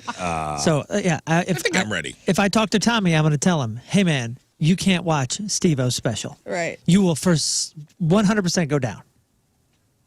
Yeah. So we'll chat with Stevo in about 20, 25 minutes. Oh, Rafe's got to get shot today. Yeah, sorry, buddy. You just had to bring it up. Well, never. I got it written down. You think I'd forget? I was hoping, yeah. Nah. I wanted to get it done at 6 a.m. Nah. Whatever. Nah. Let's do some news. Oh, yeah. We gonna do some news. And your news being sponsored by Martin Jetco Heating and Air Conditioning, more reliable than your news source. So Christmas tree farms only have two purposes: growing Christmas trees and being the setting for Hallmark movies. And cute photo shoots. But both of those are impossible if there are no trees, guys. There's a report making the rounds online about Christmas tree farms closing due to a lack of inventory. There are several reasons: drought, climate change, wildfires, and just needing time to restock. You know, Christmas trees don't grow overnight. It could take 7 to 10 years, if not longer, for Christmas trees to grow 6 feet tall, depending on the variety. Christmas trees don't grow on Christmas trees. That's what I thought, too. And naturally, some media outlets are looking to get everyone worked up about a shortage. But the truth is, you might need to go to a new place to get your tree in some pockets of the country, but there's no concern of a national shortage. All right? Everybody, calm down. Yeah, just chill out, man. Settle down. Get a reusable one this year. Let them restock. In fact, one expert says there should be a really good supply of trees this year. So you'll have no problem seeing a good tree right away, spending 2 hours looking for a better one, and then coming back to buy that first tree. Well, what are we talking about right now? You know what's funny? What are we talking about? It was like, there is a shortage, but there isn't? No, I'm just saying what I do is I go, there's no good tree here. And then I go to another place and I go, there's no good tree here. And I go back to the first place and say, I'll take that tree. That's my process. I go to one place if I'm going, and we will find it. We'll find the tree there. But this year I'm getting a new reusable one. There's so much damn work going on with the holidays anyway. Why? Why what? Just go to a fake tree. Just get a fake tree, man. Because I love having a real tree at my house. I like the smell. I like the watering of it. I like the needles on the floor. Yeah. I like the whole thing That's about surprising. I haven't I feel had like that. you wouldn't care about a new. Oh, I'm an enigma. You are. You I'm are, a dude. riddle. You're a You're an conundrum. interesting Wrapped up guy. in a mystery. It's just like a family thing. Like, did you have it as a kid, so you're just trying to like keep We it? had real ones and we had fake ones. Were you when the fake one came out? Were you like, oh? Did you have to do a punishment if you didn't realize if it was real or fake? No. Your mom walks in. It's Christmas morning. real or Scott, fake? is this a Real real or tree or a fake? fake one? Oh, you're No, getting we had shot. a really good fake one. But there were years That's how we've it all had. started, dude. There were years we've had real ones. And those were special years, I presume. I don't know why my parents got a hankering like some years to get real ones, and But that is probably what started this. for me, Yeah. I don't know. I think for me it was once I became an adult and had a family of my own. I was like, it'd be cool to get a real tree. A fun thing. Yeah, I just And never again, had it turned into just me going alone to get it, which is fine. I know. I've been thinking about that since you told us last week that you go by yourself to pick it out, and I feel bad. So Why? I don't feel bad at all. I mean, do we need to like get the show to rally? Like, we'll No, meet you there, buddy. I and don't- we'll- Need help tying it to the top? No, I got it. I'm all good. All right. All right. You probably want it that way. I do love that she just uncovered your origin story. I don't want to do something with somebody Who doesn't want to That they be don't there. want that doesn't want to do it. I understand. And that includes my family. Like, if they don't want to be here, they're just going to be whiny, pain in the asses. Where's your spot? There's a place on Manchester. You love it? It's a Boy Scout lot. The Boy Scouts all By sell the trees. 141? Yeah. Yeah, I know what you're talking about. Yeah, I usually go there. I love how let me know if you guys are on board with this, how a lot looks for Christmas tree shopping. They always have those hung lights. It's like the perfect lighting. Yeah. It's so sweet. It's very romantic to go pick out a tree. Ooh. Sure you don't want to do something romantic with me? I romance myself after. Yeah, that's good. Yeah. Be on the lookout. I'll put the tree in the stand. I'll be by myself in my room. Do you have multiple 8 trees minutes. throughout? Is it just one tree at your house? One You do tree. Little trees everywhere When else? Riz puts up his tree, he just plays Careless Whisper on repeat. Uh-huh. That's right. Kids, go out with your friends for a while. Daddy's putting up the tree. Yeah. Uh-huh. Yeah, don't feel sad. I I don't. got no problem with it. No, Lern does. Yeah, I do. I get melancholy around the holidays. Yeah. I'm having empathy for like I didn't know if you were melancholy in that moment Nope. too. Not at all. All right, good. I'm never melancholy. I'm not going to care about you at all. during You the just holidays. skip it and go straight to anger. You tip? You tip the tree guy? If they help me put the tree on the Tree car. person? Yeah, of course. Nice. I never. What am I, Grinch? When did they start putting the weird netting around the? Always. Really? Because I feel like I only got that one time, and I was like, "Woo!" And they send it through that little thing, and it nets it up and makes it all. Yeah, they net it slick. up. How much does a tree cost? Couple hundo, right? Holy smokes, really? Wow. Just right? depends. Inflation's a 75. bitch. What are the margins? Price is no option. Right. The joy it What do you brings. spend? That was one of my first jobs. I worked at a True Value, and worst job. I hated the guy that owned it. It was an awful job. I quit, in fact, during the Christmas. But I was the outside lawn and garden dude, very young, and we had to hang the trees from we'd put up cords, like metal cable, and then you'd tie the top of the tree so it would stand up, and everybody could see them and come to True Value and get it. And then we had one of those netting machines. You'd run it through, and I'd tie it to people's cars, and man, it was so cold. Because you had to stand out there all day, So to how help much people. how much do you spend? What's the average? Back then it was normal the height of the tree, a 5 foot was 30. I think a 6 foot was 40, and a 7 foot was 50. So Oh, they did that's it by the height of the tree. I mean, dude, this was 30 years ago. I mean, they could run anywhere from, $150 to, Yeah. $250. You want an 8-footer? They could get up there in price. You getting a big boy? I'm not getting one this year. Oh. What's the best? I'm not getting one this year because we're Did I going miss away. that? Oh, okay. We're out of town. Did I miss that part of the story? All this talk. I thought you were going. No. Today. When we stay home for Christmas, I get one. Do you have a brand? You a Douglas fir man? I don't know. I'm not a brand whore. Just whatever looks good. Okay. Well, if you need a Christmas tree to get your fill in, you can come over. I put mine up last night, so it's ready. No, we have a fake one. We have a smaller fake one, That you'll have which will go up because we're not going to be here for the holidays. Can we're all putting trees up? We'll take pictures of our trees and then a social media post. We have people vote on which one they love the most. And we won't say whose is who, though. Okay. Mine's up right now, but sans ornaments. So I'll take a picture of it now because I don't want you to see the ornaments. This is all family stuff. Oh. You know what I mean? I want to see it. Well, you can. Oh. A weird guy, Ace. What do you mean? You don't want people to see. I have family ornaments too, but. Yeah, I mean it's baby photos from my kids and all that kind of stuff. I don't think they want that. All right, and they're artwork from Never 4th mind. grade. I'm sure my son will be pissed. I'm just trying to make You're still content for pissed this that somebody show. would see his 4th grade artwork. Yeah, I don't know. He's sensitive about that stuff. Mine's all beer cans and dildos, so you'll know mine when you see it. Bush I'll light. take a picture of mine. I don't care. All right. It's If you have a $2 bill, I hang my driver's license and credit cards for mine. if you have a $2 bill, it could be now worth thousands. Yeah, tell me what I'm looking for. First printed in 1862, your $2 bill could be worth as much as $4,500 if it was uncirculated and has a red or brown seal. Well, okay. So even uncirculated bills printed between 1976 and 2003 could fetch as much as $500. Holy crud. We have so many $2 So bills. write this website down, uscurrencyauctions.com, uscurrencyauctions.com. The only reason this story kind of piqued my interest.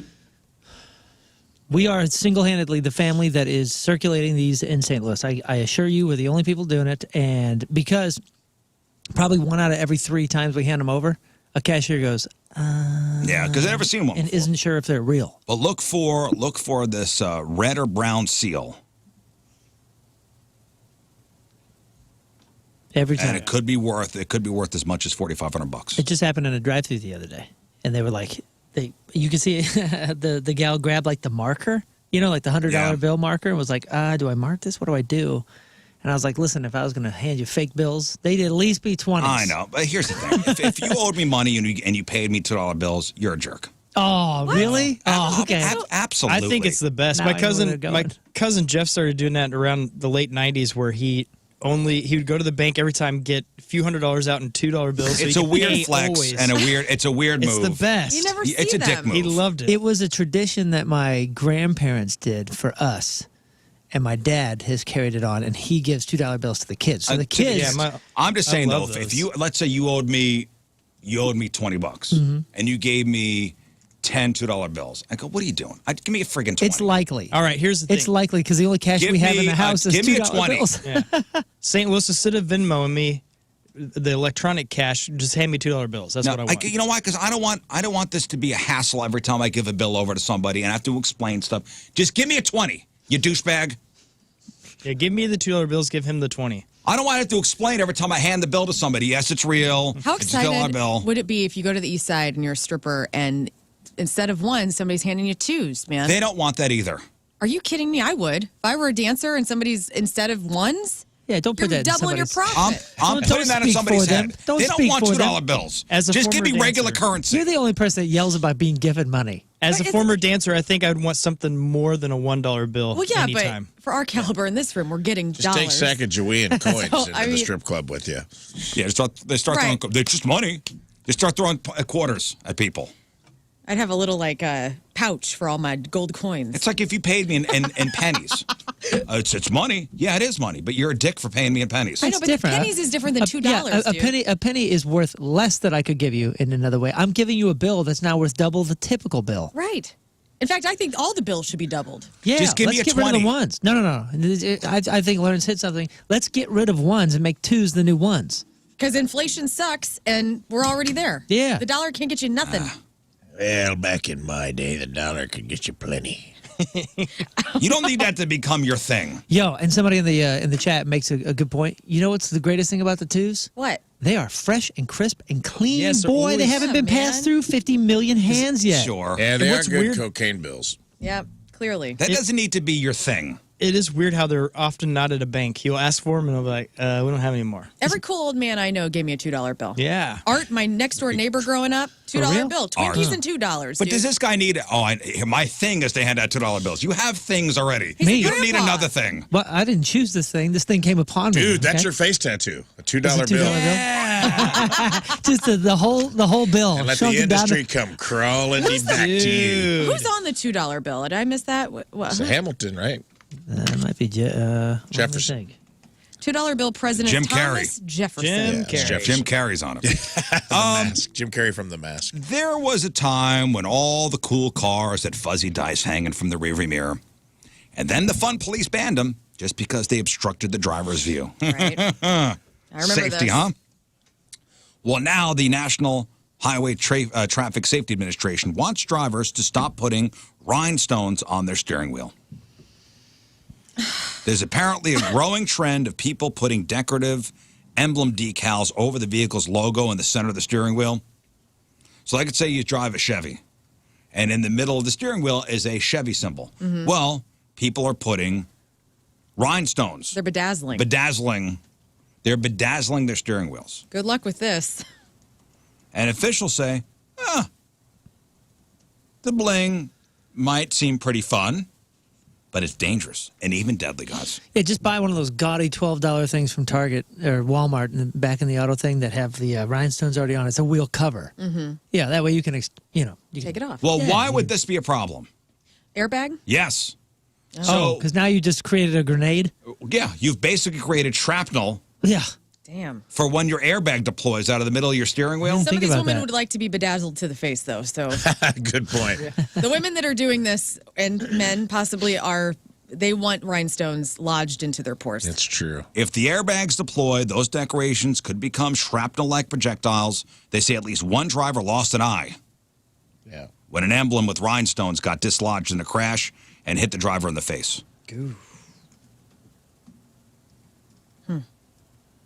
Look up how Sammy Davis Jr. lost his eye. Do I really need this Bedazzled today? steering wheel? No. In the middle, he had it all. I forget what kind of car it was, but in the middle of the steering wheel was looked like a spike. Like it was like a cone. And he got into a collision, and his face hit the steering wheel. Like you mean like he put that on there, or it was like No, the it was emblem? part of the. It was part of the car. Buick emblem or something? Well, that hurt, Dude, it's a babe. cool steering wheel. Man, the Candyman. You hurt the Candyman, man. My depth perception is all wonky now, hurt the babe. Candyman. He drove his vehicle into a stopped car. That was dumb. Yeah. Let's see. Driving with friends from Vegas to L.A. He was texting. Car collided with. Now here it says a car collided with a utility pole, Well- causing him to lose his left eye and suffer multiple facial fractures. Because his head hit the steering column.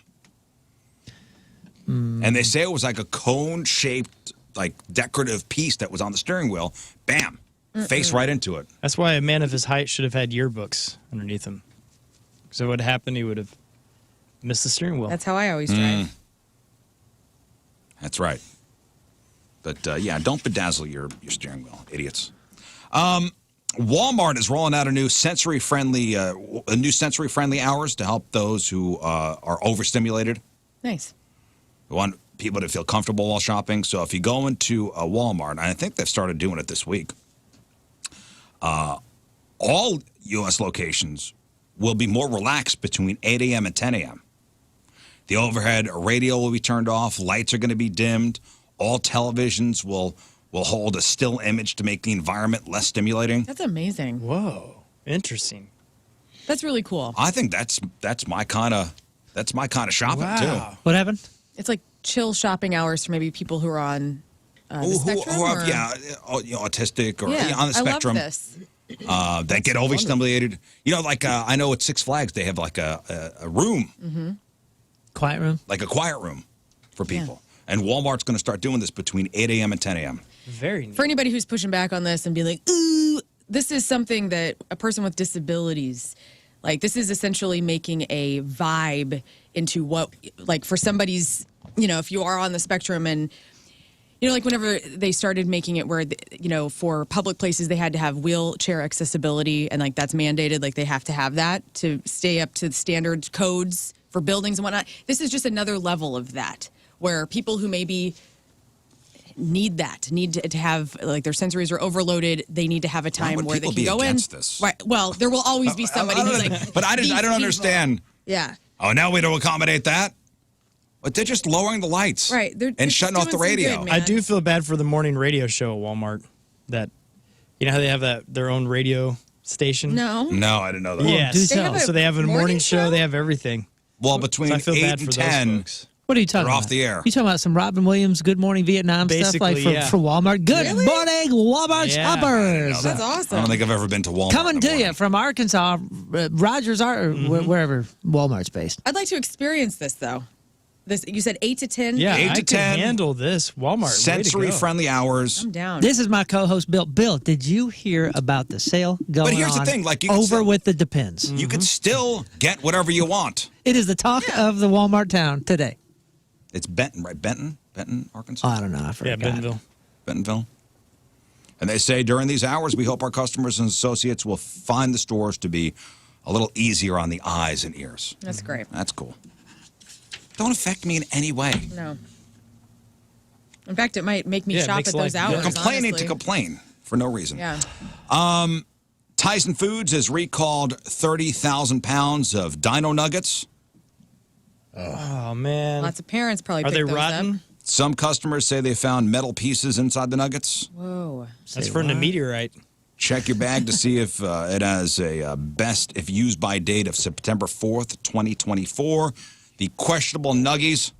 I will never say that again, by the way. That was Nuggies. it. I hate One it. and done. I wrote it down, and I don't like it, and I apologize. No, sir. I don't like it. The questionable nuggets were sold in Alabama, California, Kentucky, Michigan, Ohio, Tennessee, Virginia, Wisconsin, Illinois. Oh, no. Illinois, so beware. Okay. Scott, we have the hotline ringing. That could be our hot guest coming up. And finally, a new study suggests cell phones could be the reason men are having reduced sperm counts. Oh, yeah. Yeah, the study found that young men between 18 and 22 that use their cell phone at least 20 times a day are at higher risk for low sperm counts. Because it's down by their pocket? Yeah, I mean, it's down in their pocket. I guess so. However, things may be improving. Researchers say the impact lessened over the 13 years of the study, suggesting that newer cell phone technology might be less dangerous. Wow, man. That's wild, man. I mean, it's been a total revolution with all of our cell phones and electronics that are on our body, and we're going to start figuring it out in the next 10 or 20 years. Yeah. Ladies and gentlemen, coming to us from parts unknown, give it up for our buddy Stevo. Yeah, brother. Yeah, dude. Yeah, dude. There he is. Are you calling from New York? No, I was in New York. I'm now in Austin. Oh, you're in Austin. So are you operating on Central Time?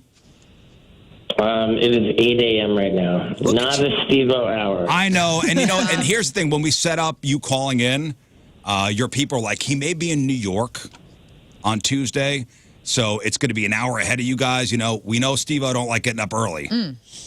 It's all good, dude. I love you guys, man. My publicist asked me if there were any special radio stations that I wanted to talk to, and I said Rizzuto Show, St. Louis. Yeah, well, we love Thank you, buddy. man. And today's a big day for you. The Bucket List Tour is officially available at SteveO.com. Yeah, the tour is over. It's the Bucket List Special. So the Bucket List Special. Shenanigans Wild. Yeah, I've been doing these multimedia things, and I've been pushing it pretty far. Yeah, we got to see it, and Nice. Dude, it's crazy. oh, dude, it's wild. It's crazy. As a man who's had 2 vasectomies and 2 reversals, you put me down damn near. Wow, dude. How does the reversal work? Sometimes it doesn't, and it's gnarly, man. Like, okay, so in this special, you see him get a vasectomy. Get the vasectomy, yeah. And in the reversal, they knock you out for like multiple hours, and the recovery is brutal. And then if it doesn't work and you want to try it again, you got to do it again. And it's brutal. But, dude, watching Lern and I were watching your vasectomy this morning, and I had to sit down because I felt it, man. I felt it. And I know that you said in the special that that's the part that people are passing out at. They were passing out at the tour. That is a culprit, man. There are a good few videos that make people pass out during the show. And that's one of them. What's the record of pass outs at a Stevo Bucket List Tour stop? 11. Oh, my goodness. I gotta say, dude, as a fellow comedian, that's a pretty good claim to fame for a comic to be like, oh, you killed 11 people passed out at my show.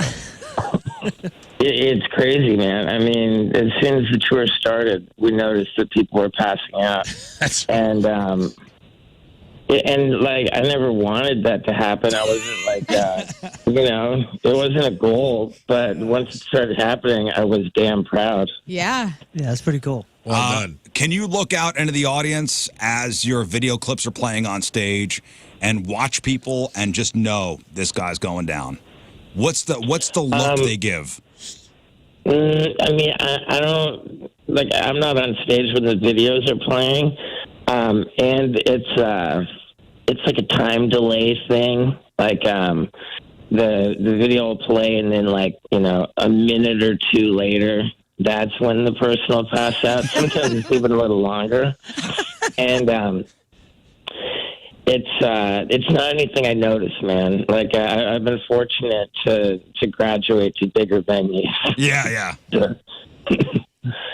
Yeah, but man, thank you guys so much for checking it out. Dude, how about that opening sequence with Bill Burr? How about Bill Burr in the helicopter? Good. And it's so sweet. I love that you're like James Bonding it to Lux, and you have like flowers in your mouth, and you make it, And at first, when you start, you go, "Is Bill Burr like driving this helicopter?" And you're like, "It is. It's Bill Burr." That's incredible.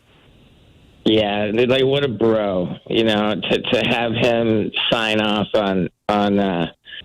on me like that. It's really, really cool.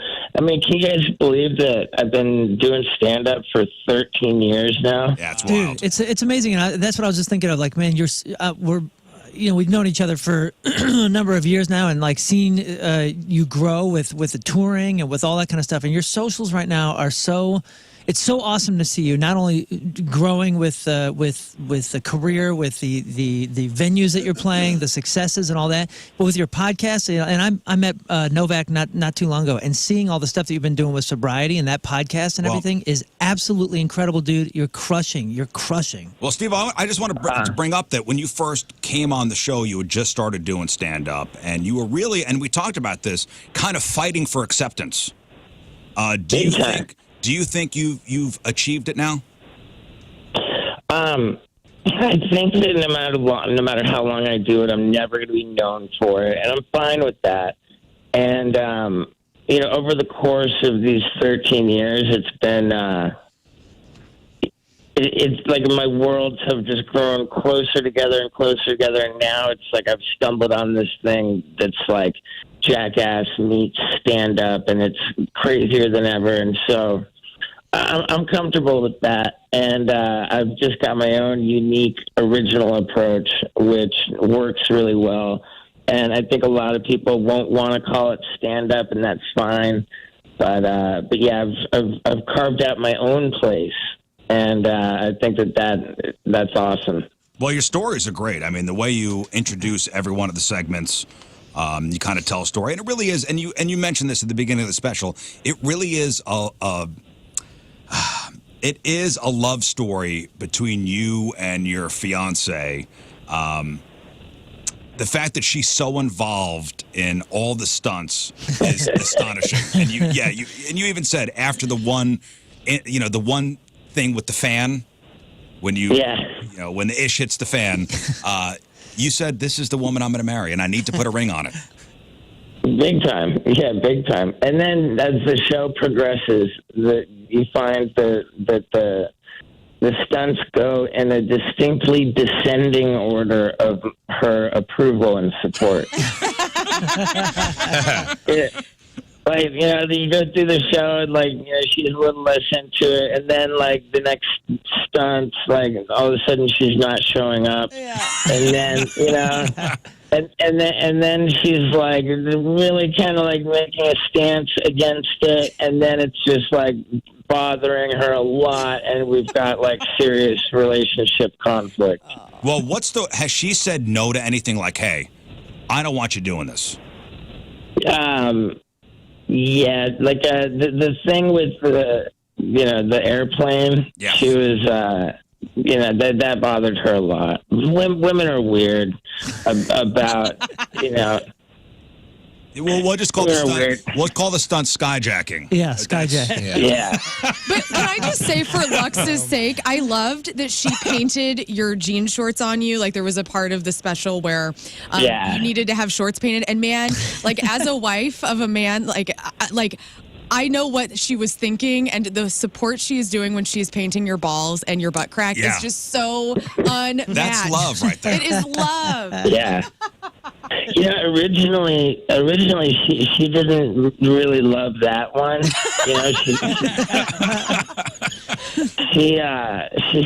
said, like, I don't. One day she was like, it really bothers me the way you get naked all the time. And, I was, like, so confused. And then I realized she was serious. I said, babe, whatever I do, it's a lot funnier if I've got my wiener out. Right. And, like, she came around, and next thing you know, she was painting it for me. So just so you guys know, in the Bucket List special, which is available right now at SteveO.com, there is a lot of wiener. A lot. There is a lot of dong. I didn't mind, though. I will say, like, I'm watching, I'm like, this is awesome. Like, yeah, it's perfect dong. It's perfect dong. But you know what? I'm going to say it, Stevo. It's classy. Dare I say it? Well, thank you. I worked on it for over 5 years, and I really I'm terrified of putting together my next show because I don't know how I'm going to beat this one. Yeah. Yeah. What was something that Lux said? I ain't down with this and you said, all right, fine, I won't do it? Ooh.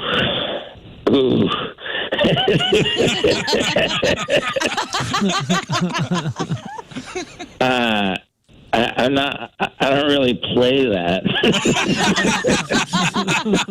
You're very headstrong, Stevo, huh?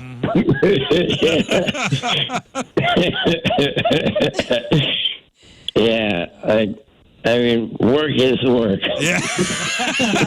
Listen, some people sit in a cube and you do what you do. Right. This is the business. Picture you saying that to her as you drop trowel. Paint my balls. And have her paint your junk because, like, work is work. Right. Babe, work is work. Nice. Yeah, big time. Well, I know you guys, bought a farm. Is it down in Tennessee? It sure is. Yeah. It's the house that Painted Balls, bought. Mm-hmm. I mean, that's how we make a living. And all the animals, right? The whole point sanctuary? is to rescue animals and like really help animals, right?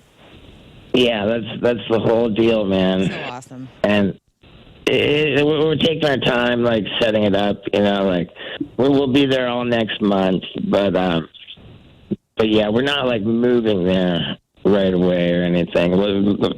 We'll like gradually shift over. What is it in Nashville or where'd you move to in Tennessee, man? Yeah, near Nashville. Yeah. Cool. You're gonna have people showing up. You're gonna have people showing up. Dude, there's a lot of killers in Nashville. The thing in I did a Monday show in Nashville, and it was like a murderer's row, man. There's a lot of great comics moving there, too. That's got a good scene. It'll be good for you. Yeah, dude. Dude, we're super stoked, man. It feels like Austin, Texas, and Nashville, Tennessee are the new LA and New York. Yeah, it does a little bit. Well, I'm just saying, you're buying this place, you're buying land. How many acres you got? 44. Damn. All right, 40, that's a pretty big piece of property. Are you worried about fans showing up? Because you got some rabid fans out there. Are you going to fortify the compound? We'll get a gate. I don't know. Like, we're not tripping too hard. What kind of animals are you wanting to rescue out there? Like, what's tell me about them. All kinds of farm animals. Like, we inherited a pig with the property, so we've got a pig named Lulu. At our house in L.A., we've got 3 goats. That's awesome. Which is, the neighbors don't love it, but yeah, we're right in the Hollywood Hills with 3 goats and 3 dogs, 3 cats. So our house in L.A. has been a little bit of a starter kit, and now we got all the land. We're going to put up barns and just go nuts. Well, listen, whenever you do something, it is full bore. I mean, it is all out. Whether it be, the special, that's coming out today, the bucket list special. It's different than your normal stand-up specials. Even your Wild Ride podcast is different because I don't know if you guys listen. I'm a huge fan. The D. Snyder episode is amazing. So great. Thanks so much, man. He was so cool. The fact that you're on this bus and you go to the person to interview. Yeah. Like, so they don't come to you. You go to them is just so unique. And you're getting these people that would not otherwise do podcasts. Cool. Yeah. I mean, that was kind of my deal for jumping on the podcast bandwagon. Like, I was like, man, if I'm going to ask people, will you do my podcast? It's such an annoying question. Yeah. Let me at least make it convenient by saying, like, wherever and whenever works for you. Yeah, that's so cool because I agree with you. Like, hey, you want to do my podcast? All right, fine. I'll go to your house. Now, I'll come to you. I will bring the entire mobile unit to you. Right, softens people up. And your stories with D. Snyder were awesome. I didn't know that you grew up in England, and that story about your dad holding you up at a Twisted Sister concert where he high-fived you. Yeah, it's just so cool that you got to tell him that. It was such a full circle moment for you. Yeah, well, thank you guys so much, man. You know that I still have your stickers all over my suitcase? Yes. That's all. Your travel suitcase. That made me very happy. One of the greatest ever Point Fest moments involved Stevo jumping on stage and introducing. He was introducing Greek Fire. And Stevo says, "Hey man, you want me to introduce the band?" I said, "Oh yeah, dude, just go up there and do whatever." And he said, "I'm gonna do the goat." And I was like, "The goat? I think I know what the goat is." Meanwhile, my whole family and everybody's like backstage, and Stevo does the greatest intro in Greek Fire history. It will never be well. I don't know if it'll be repeated. Maybe Stevo will do it again. But he gets up there, no shirt. No pants, just his boxers. He does the swing, and whoop. Pulls his pants Ladies down. and gentlemen, Greek Fire. His and penis disappeared. Yeah. Well, it disappeared to the whole front audience of 15,000 people. But my family and everybody in the backstage went, "Oh my gosh!" That's so good. Yeah. Awesome. Everybody behind me gets to see the back burger. Yeah. It was the greatest, man. Back burger. And then I had to go out and remember lyrics after that. Dude, it was the best. It's you are a true music fan as well, and your episode with Maynard from Tool will go down. Wow. Will go down as one of my favorite podcast moments because he geeked out, legit geeked out. Yeah. Where it always became uncomfortable. That's so for good. not only the subject of the interview, but everybody listening as well. Yeah, that might have been the funniest moment in the history of my podcast. Go back and listen to it. Yeah, I accidentally fell onto Maynard's wiener. I mean, you geeked out hard. You know, it almost sounded like. Remember when Chris Farley would interview? Right. Paul McCartney. Yeah, Paul McCartney. Remember when you were in the Beatles? Like it was almost like that kind of moment. So cute. Yeah, so epic, man. All right, so what's the plan for the future? Are we touring again? What are we doing? Yeah. Yeah, I'm slowly putting together my next show, and it's terrifying. And just keeping at it, man. Like it's all about like all the different platforms, making long videos, making short videos, and making podcasts, and putting together shit. So I do I'm doing like kind of big stunts, and after I do that, then I'll go to the comedy club and like tell the story and figure out the material, and that'll be the process for the next 8 months, maybe 6 months, 8 months. Yeah, you really. I mean, you mentioned earlier how you've kind of carved out like a very unique spot for yourself because you are so unique, and the story is, I mean, your whole story is an incredible story. It's inspiring, you're funny, like everything about it, and you really do have such a unique thing. So I'm curious, and when you say you're going to build a show, you're talking about a road show. Is there anything like TV or movie stuff that's in the works? TV or movie stuff. I don't see any more Jackass happening. I mean, there's been ideas for TV stuff that got batted around, but I don't know. I think I'm like just kind of a digital guy, and I'm cool with it, And it also seems like you're cool with just doing your own thing at your own pace. Yeah, man. There was a point in 2013 when Knoxville was shooting the Bad Grandpa movie, and like us Jackass guys didn't really know what it was.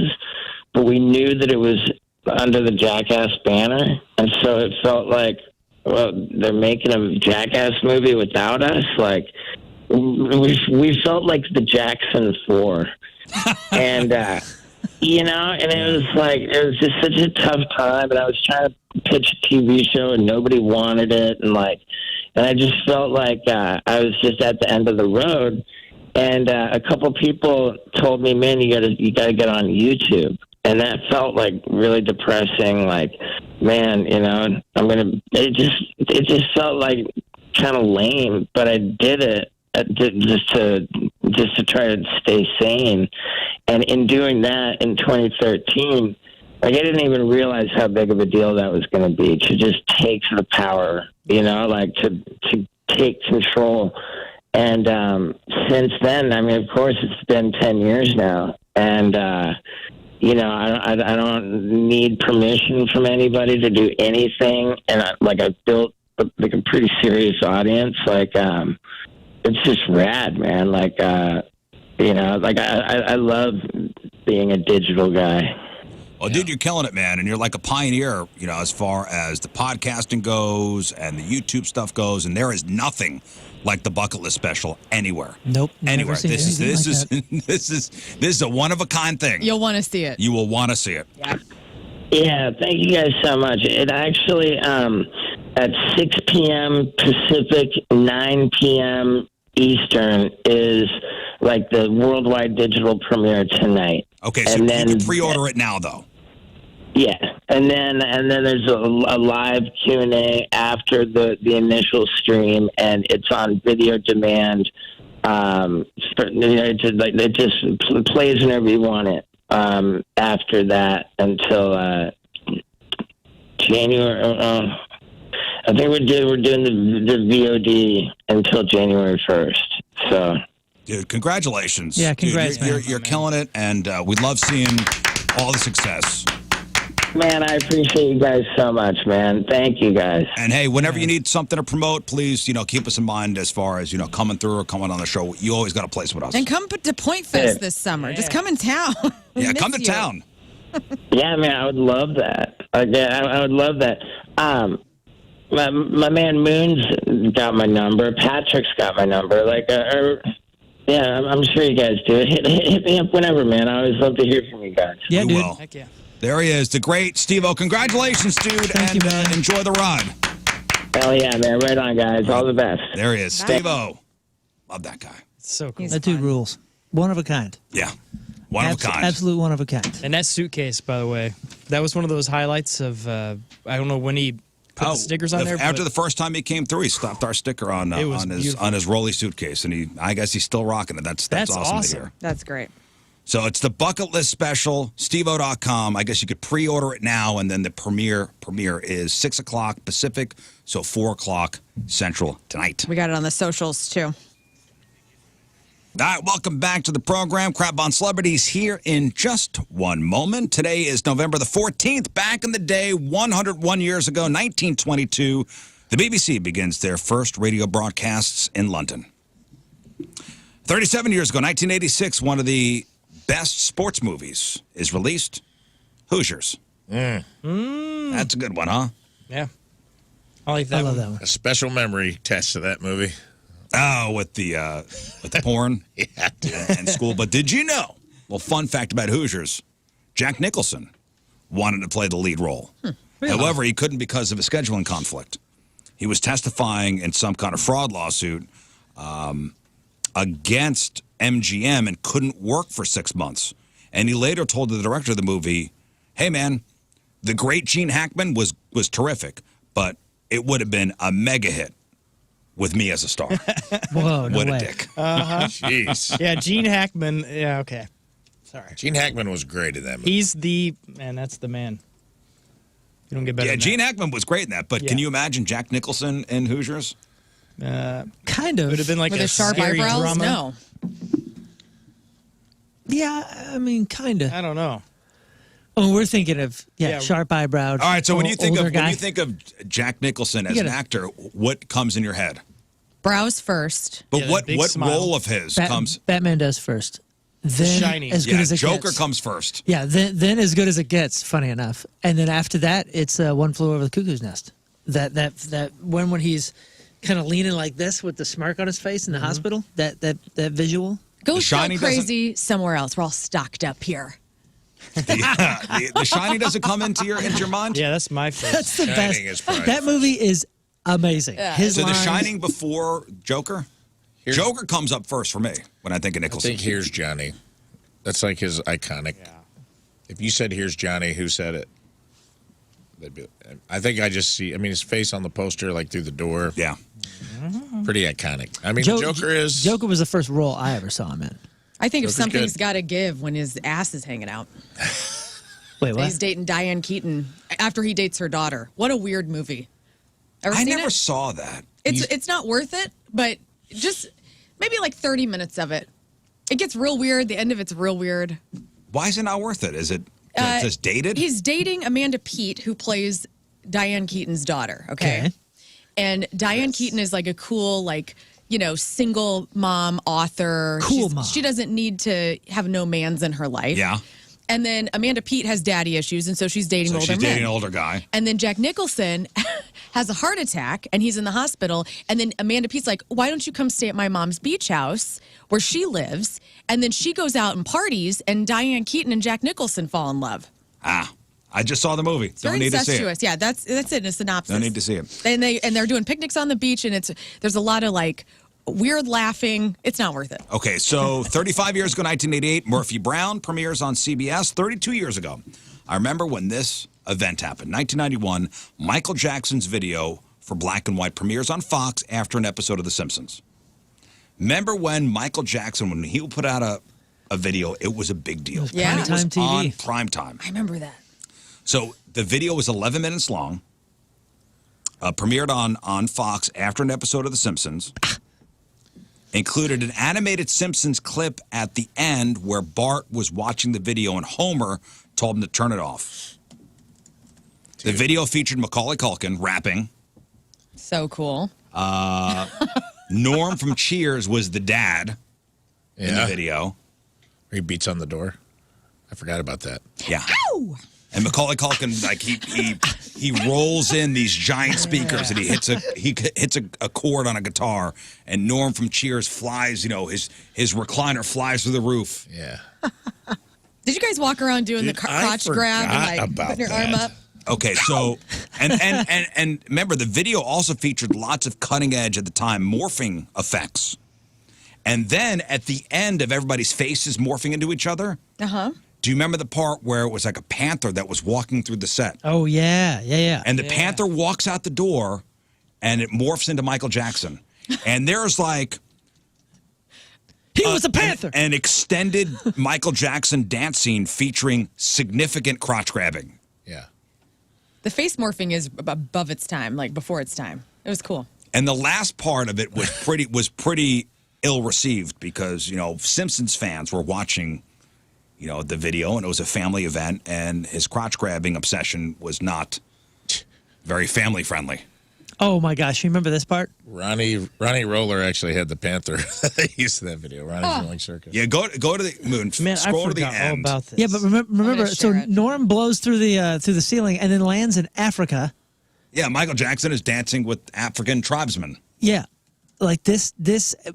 And it's so bizarre looking because you could tell it's like this weird screen behind him. Yeah, his first green screen. Even when he's walking through, I ain't taking no good. Yeah, and I ain't taking your sheets. It's just the first green screen was behind him. It's clearly scroll. At the time, it was huge. Scroll to the end. This is crazy. And then he's in Moscow, and then he's on the top of the Statue of Liberty. Then the morphing scene. Yeah, which was like you said, cutting edge technology. But then the green screen looked like garbage. This is 1991. I understand. I'm just saying it may have bitten off a little more than it could chew. Yeah, but we don't know that at the time. At the time, it is awesome. And then there's a cool, 3 or 4 minutes of Michael Jackson just dancing. Dancing on the concert. He's like, hop! Hop! He's stopping on things. You just hear the shuffles of his feet. Shuffle. And him grabbing his crotch. Hop!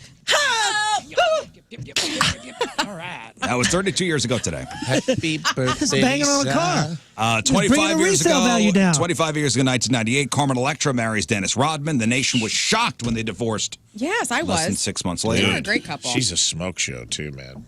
She was like a quintessential 90s babe. Posters everywhere, that girl. Oh, yeah. Carmen Electra? Yeah. Oh, yeah. Were you a Jenny McCarthy or Carmen Electra? Because you couldn't have both. No, you couldn't have both. I was both. I was Carmen For Singled Out? Yeah, well, just in hotness. You were either a Carmen Electra guy. took over for Jenny McCarthy, right? On Singled Out? I believe so, yes. So that's how they got pitted against With each Chris other. Hardwick? I was Jenny in the Both short gorgeous. term. I think I was probably Carmen in the long term. I was a Jenny girl. Yeah, I think I was too. There was also a poster that was floating around there that may or may not have adorned my wall for a short time. Remember Jenny McCarthy on the cover of Rolling Stone with the mustard? She's got a hot little biscuit outfit on, and she's squeezing a mustard bottle. It's going everywhere. Can't touch Carmen Electra's say what? FHM, though. Say what? Oh, yeah. No way. I'm going to look exactly at what you're that. talking FHM. No Carmen way, dude. Electra. I know exactly what you're talking about. Like Jenny, respect. And 20 years ago today in 2003, Jay-Z releases his 8th record, The Black Album, which featured 99 problems. And that's what happened back in the day. All right, it's time to find out what's going on in the world of music and entertainment with your crap on celebrities. And it's brought to you by Bright House Plumbing. Call the best, flush the rest, brighthouseco.com, 636-600-0188. Well, if you enjoy watching Homer Simpson strangle his son, Bart, don't worry, that's going to continue. Woo! Thank God, our long national nightmare is over. Despite reports that the cartoon had dropped the long-running gag, co-creator and producer James L. Brooks told People magazine, nothing's getting tamed. Nothing. I guess the October 22nd episode saw Homer meet his new neighbor who told Homer that he had quite a grip when they shook hands. And then he told Marge, see, strangling the boy has paid off. And then he said, just kidding, I don't do that anymore. Times have changed. And then there was American outrage, and now James L. Brooks is back to strangling They write Bart. those episodes 6 months in advance. Yeah, he says, don't think for a second we're changing anything. We'll continue to be strangled. And if you want to use that awful term for it, he'll continue to be loved by his father in a very specific way. Well, people saw it people heard when Homer said, times have changed. And they were like, well, see? They got triggered. See, the Simpsons has evolved. And they're like, nah, we're still the same Simpsons. Well, and the last time he was strangled was about 4 years ago. So nobody said jack about it till that moment. Marlon Wayans recently revealed his eldest child has come out as transgender. He says, I have a daughter who has transitioned into a son. My daughter, Amai, is now Kai. I have some audio here of him.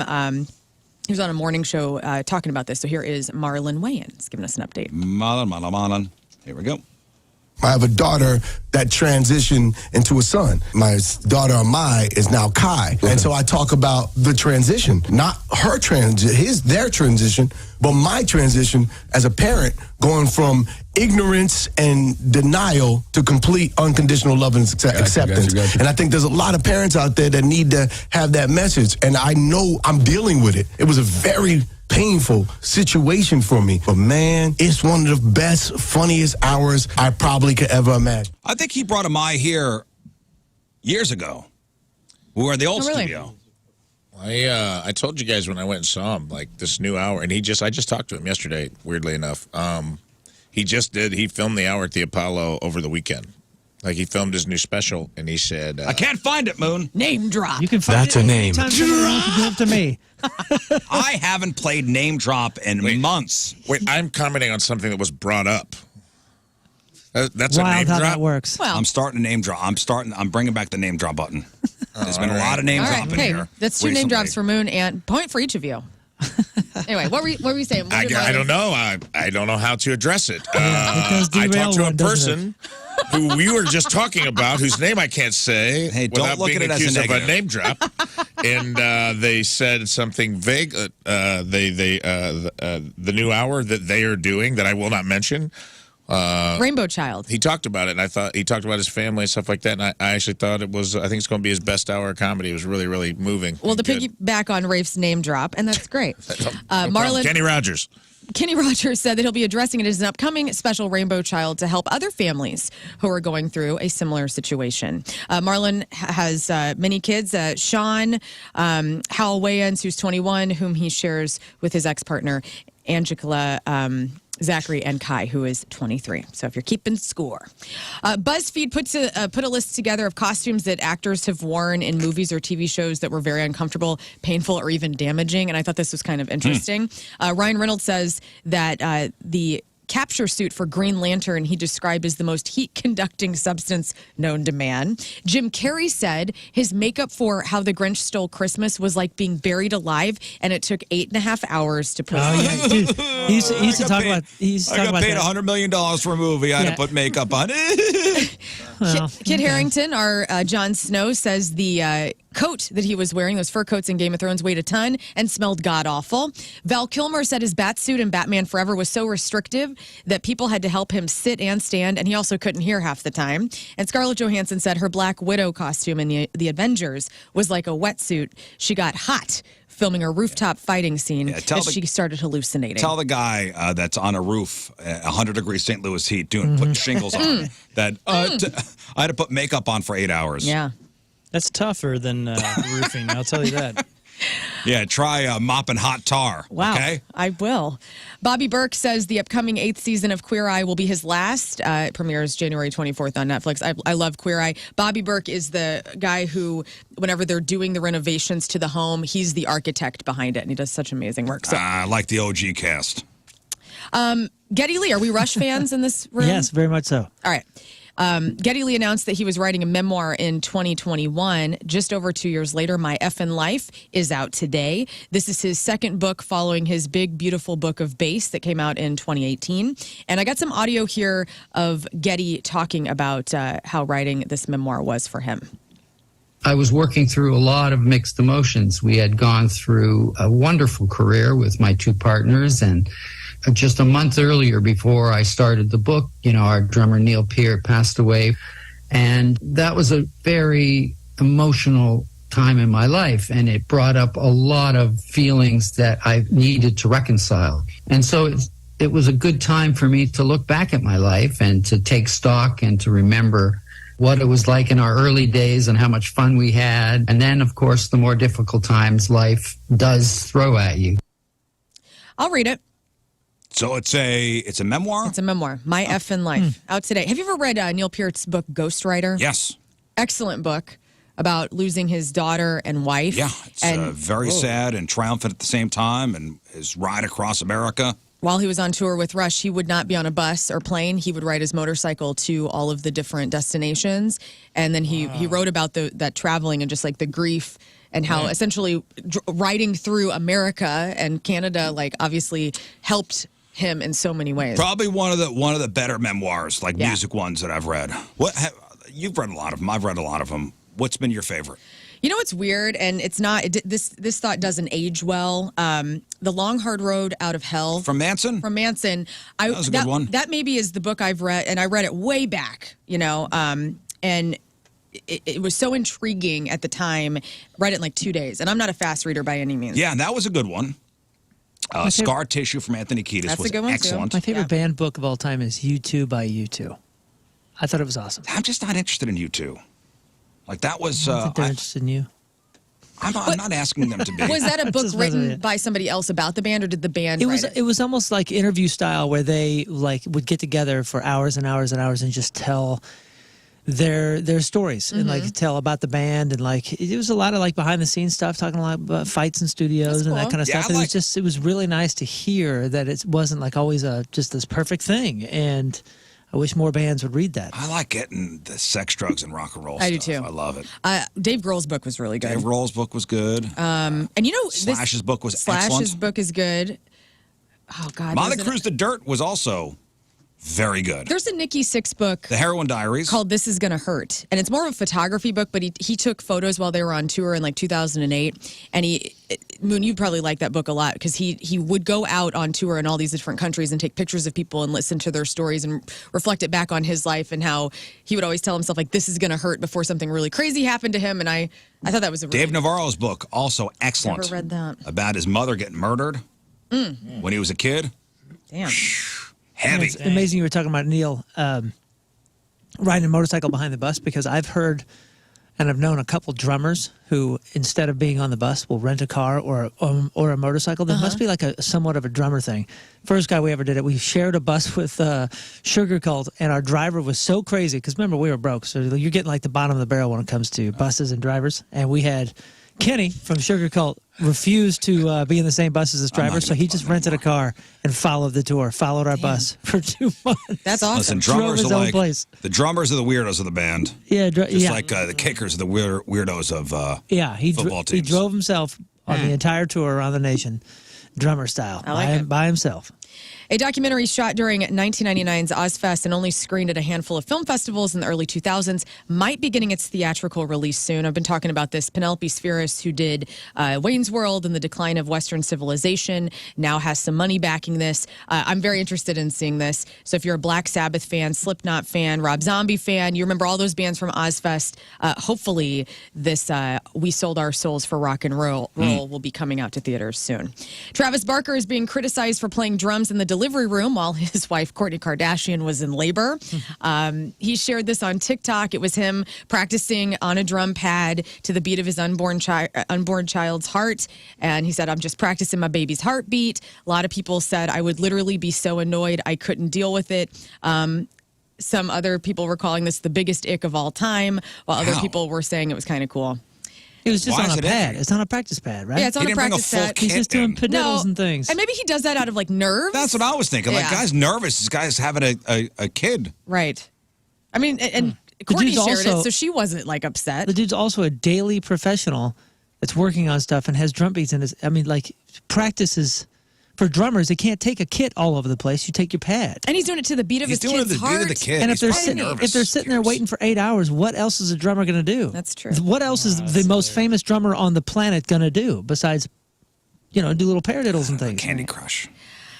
The When We Were Young Festival returns to Vegas. It will happen on Saturday, October 24th. The entire lineup and details on tickets before they go on sale this Friday are at whenwewereyoungfestival.com. Performers will include for 2024 My Chemical Romance, Fall Out Boy, A Day to Remember, Dashboard Confessional, among so many others. Many of these acts are performing some of their biggest albums of all time in their entirety, including My Chemical Romance. They'll perform The Black Parade, while Jimmy Eat World will perform Bleed American. I saw ticket prices. How much were they? $325. Damn. This ticket probably won't be as expensive. Lynyrd Skynyrd and Kid Rock are taking part of the Rock the Country 2024 Festival Tour. It's actually going to be stopping near St. Louis and Poplar Bluff June 28th and 29th. There are going to also be some country performers on there: Jason Aldean, Miranda Lambert, Hank Williams Jr., many other artists, and tickets go on sale this Friday. Man, Skynyrd. Who's left in the band? Gary Rossington. Not many. Leonard. Right? Or no, Ricky Medlock. Is that Who just died? I think Gary just Rossington died. just died. Ricky Medlock is... Ricky Medlock. Ricky Sounds Medlock like the bad is guy the in an only 8th one. grade basketball tryout. And Van Zant's still singing. The brother. It's the best you're going to get because that's all that's left. Have you ever seen them? Oh, yeah. I've never seen them. I feel like it's something I should see. Well, I saw them and Hank at Family Arena one time. When who's the brother? Not Ronnie. No. Johnny Van Zant. Johnny Van Zant. But didn't he pass away? No. One of the brothers, I thought. Ronnie passed away in the plane crash. Yeah, but then I thought one of the replacement singers also passed away. No, John, the brother, replaced him. Well, you should go to Poplar Bluff next June. Have a good old time. Maybe they'll roll through here. So Skynyrd and ZZ Top, two bands I've never seen. Here last year. Yeah, I don't know. I was doing something else that I didn't see them. You're ruining that. I mean, you got to see them, man. They're going to all be gone. I feel like it's going to be one of the... I don't know. You'll never see Are they them. playing the Factory? Yeah, you'll never see them. No. Are they playing within 3 miles of my driveway? Yeah, because You'll never see them. It's about 3 or 4 miles to the Factory from my house. All right, speaking of the Factory, the greatest guitar god of all time. You'd think this would be an easy number one, but it's not. GuitarWorld.com puts together 100 greatest guitarists of all time. Okay. Their top 10. Guitar God. Guitar god. Okay, Hendrix. Hendrix is number 2. Okay. Number 2, huh? Chuck Berry. Ooh. Not top 10. Prince. Santana. God. Chet Atkins. No. Jimmy Page. Yeah. Jimmy Page, number 3. Okay. Merle Travis won't be on this. The Edge has to be top 5. Just think you're only not. doing popular rock guitars. We're talking about the most influential. Country stuff is out. What's the The title? greatest guitarist of all time. Which is a bummer that's only rock because there's so many. SRV. No. Stevie Ray? Not top 10. John Mayer? No. Ooh. Stevie Ray Vaughan's not on there, huh? Eric Clapton. Clapton 5. Brian May. You're missing out on somebody you're going I to know. It's going to be... it's not one of the Beatles. Slash. Slash is number 10. Like Kurt Cobain or something? Slash is number 10. And you know all these people. Stones guy. Keith Richards. Not top 10. Whoa. That's wild. This list is Well, I mean, he's not. Jeff Beck. He's Jeff not Beck, number 9. Satriani. No. Yngwie Malmsteen. Eddie Van Halen. Yngwie, no. Eddie, number 4. Okay, so still number 1. Still. Eddie's number This is 4. awesome right now. Dimebag. Richie top Sambora's 20. not on there. Richie Sambora. No. Richie Sambora is not, but Richie Blackmore of Deep Purple is number 7. Okay. Dimebag Still number 1. mentioned it Richie. all? Number 1. Les Paul. No. Ooh, okay. Can you give us a decade? Man, take your pick. 70s, 80s, 90s. Lukather. Oh, No. yes, that's number 1. Okay. All three of these. Lukather's not Angus? in top 10? You need number Michael 1, Landon? 6, and 8, and all of these bands were in the 70s. They were in Orlando? the 80s. They were in the 90s, and even to this day, Is this person 2 alive? of these. Yes, all 3 of these people are still alive. What? Townsend. No, Oh, Gilmore? David Gilmour's number 6. Nice, yeah. Okay, you said Page. We said Gilmore. And Angus is not on it. Nope, not top 10. You know what? And I wouldn't put them up in top 10 either unless we're doing like influential or writers. But man, if they're just going for, shred. Who was 2 and 3? 2 was Jimi Hendrix. 3 was Jimmy Page. Better than Jimi Hendrix. And this, And did we say I don't Prince agree yet? with this list at all. At all. Do you think number 1 is accurate, or are we going to No. be blown away? Number 1 needs to be number 10. Tommy Iommi, Randy Rhodes. No, Let's go to some of the guys in the 70s, the it's metal. classic rock. Oh, It's not Rhodes metal. has been dead since not what? metal. 89? Not metal. Not metal. Chris Isaac? Progressive is number 8. Prog rock, I would say. Oh, okay. Dream So Theater, from the Dream Petrucci. Theater. No, good guess though. Steve Vai. Alex Lifeson. Alex Lifeson is number 8 from Rush. Oh, duh. Okay. Number 1. I mean, yes and no. One of the best bands of all time. The Police. Like Guitar God though? Not the Joe Perry? Police. No. One of the best. Okay. Eric Johnson. Is it like the No, Eagles? bands. So Eric Johnson was Eric Johnson. Joe Perry. No. He said Joe Perry. Okay, Sorry. bands. The Like, guitarist from bands, the Eagles. Bands. Okay, bands. We got Bands. Bands of. Okay, it's not 70s, a Beatle, 80s, 90s, It's not she a says. Stone. It's not a Who. It's not a Page. It's not a Zeppelin. It's right there. You were right in the pocket, dude. Yeah. Right there. And this is the band guy. This is one of the greatest bands of all time. Who are we missing? You said Eagles. It's not the Eagles. Eagles. Skinner? No. The greatest bands of all time. She Always says. makes a And list. it's from Always makes a list. You said 70s. 70s. Like 70s. peak 70s, right? 70s, 80s, Peak- 90s, peak- albums. Yes. Peak 70s. 70s. Fleetwood Mac. Let's just go down the K-Sheep. Let's go down the K-Sheep playlist. Number 1. Number 1. Starting with Are they still touring? Yes. still touring. Yeah. Wait, what? This Have they Stones. rolled through town recently? No. It's not Metallica. It's not the Stones. Not the Peak Bee 70s. Gees. Peak 70s. That's what ABBA. I'm trying. It's not. You Kirk named Hammett or them all. The somebody like Who, the Stones, Zeppelin? Zeppelin. Beatles? You have not named them all. I know. We're You missing have a somebody blind big. spot. We're missing Aerosmith? somebody big. Who's Would AC/DC? I have any of this music? Yeah. Yes, we've all listened to this. We all love at least one song from this band. Oh. And also, people might be a little polarized by this band. Maybe they don't like it as much. Judas Priest. Same lead singer? Black Sabbath? They have a new lead singer. I already said Iommi. Hang on. They had to have new a lead singer? Pink Floyd? no. They had to have a new lead singer. Did the original die? Yes. Queen? Queen. Brian May. He said I said Brian that. May 15 minutes ago. What? Oh, you did? Yeah. Yeah, we were avoiding that because we don't. Nobody said Queen. I'm sorry, buddy. I didn't hear you. All right. Brian May's number 1? 10 points for Scott and negative 50 for me. Brian May's number 1? Yeah. I disagree. I disagree hard. Anyway, He's that great. Was your, that was He's your wrote sports. some catchy things, though. He's 10. great. Yeah, top 10. Yeah, I don't know. I could say Lukather top 10. and all I would that. say top 10, yes. Over Hendrix. Top 10. She said this. He said he should be 10. He should be 10. Stevie Ray Vaughan wasn't even top 10. Yeah. Wild. Celebrity celebrating a birthday today. Cuba Gooding Jr.'s son. He played Chad in the Scream movies. Mason Gooding is 27. Vanessa Bayer, formerly of Saturday Night Live cast, is 42. Travis Barker, who we just mentioned, is 48. Kurt Schilling, 57. Rev Run from Run DMC is 59. Patrick Warburton The Tick. is Buddy. 59. Leah San Giacomo. That is Maya on Just Shoot Me. She's also Julia Roberts' hooker friend in Pretty Woman. That's what it says. She's great. She is 61. Condoleezza Rice is 69. Yanni, 69. Heck James yeah. Young, Honey. the guitar player for Styx, also not mentioned in the top 10, is 74. And King Charles III. Oh. King Charles is 75 years Also old. shreds. You know, I'll bet you there are, and you say, all right, the guy from Toto, Steve Lukather, who played on a lot of the Who's Michael probably- Jackson. yeah. He's just not a household name. No. Like, nobody knows him. These are all household names. But objectively, He was. he's number one. Objectively, he's number one. That's not a household name. And if it's guitarguy.net or whatever the heck it is, they should know I'm that. sure They I'm should sure- make him a household name. I'm sure there are guitar players that are better than everyone on that list that just nobody knows that would never make a list. Right. Yeah, because they can't write a song. They're plinking in Guitar Center and Florissant.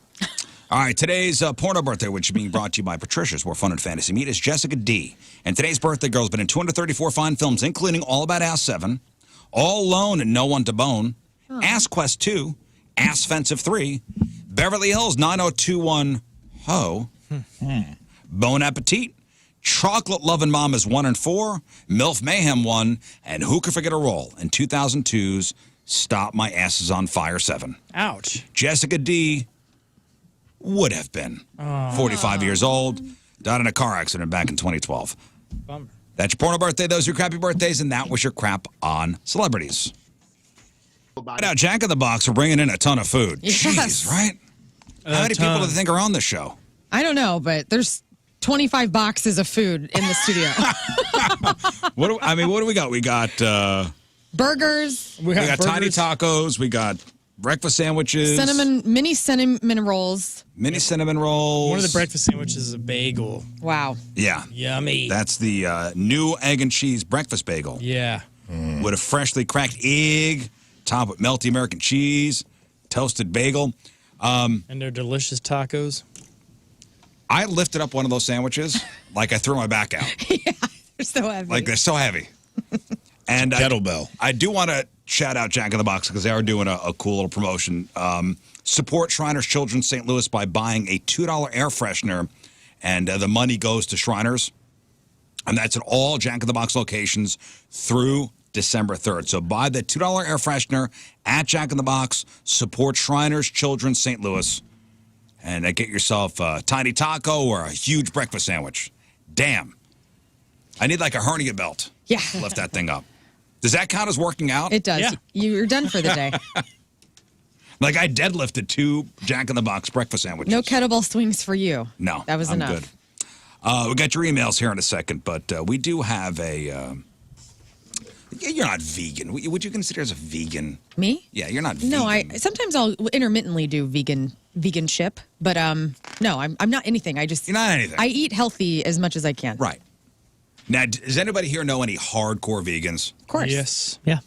Militant. Militant hardcore vegans? Dude, they are Yes. hardcore. I also know former militant vegans that are just basic ass vegans now. Basic ass Or vegans. very, like soft impact vegans. And that's fine. And that's actually lovely because there's a lot of education to be had. Sure.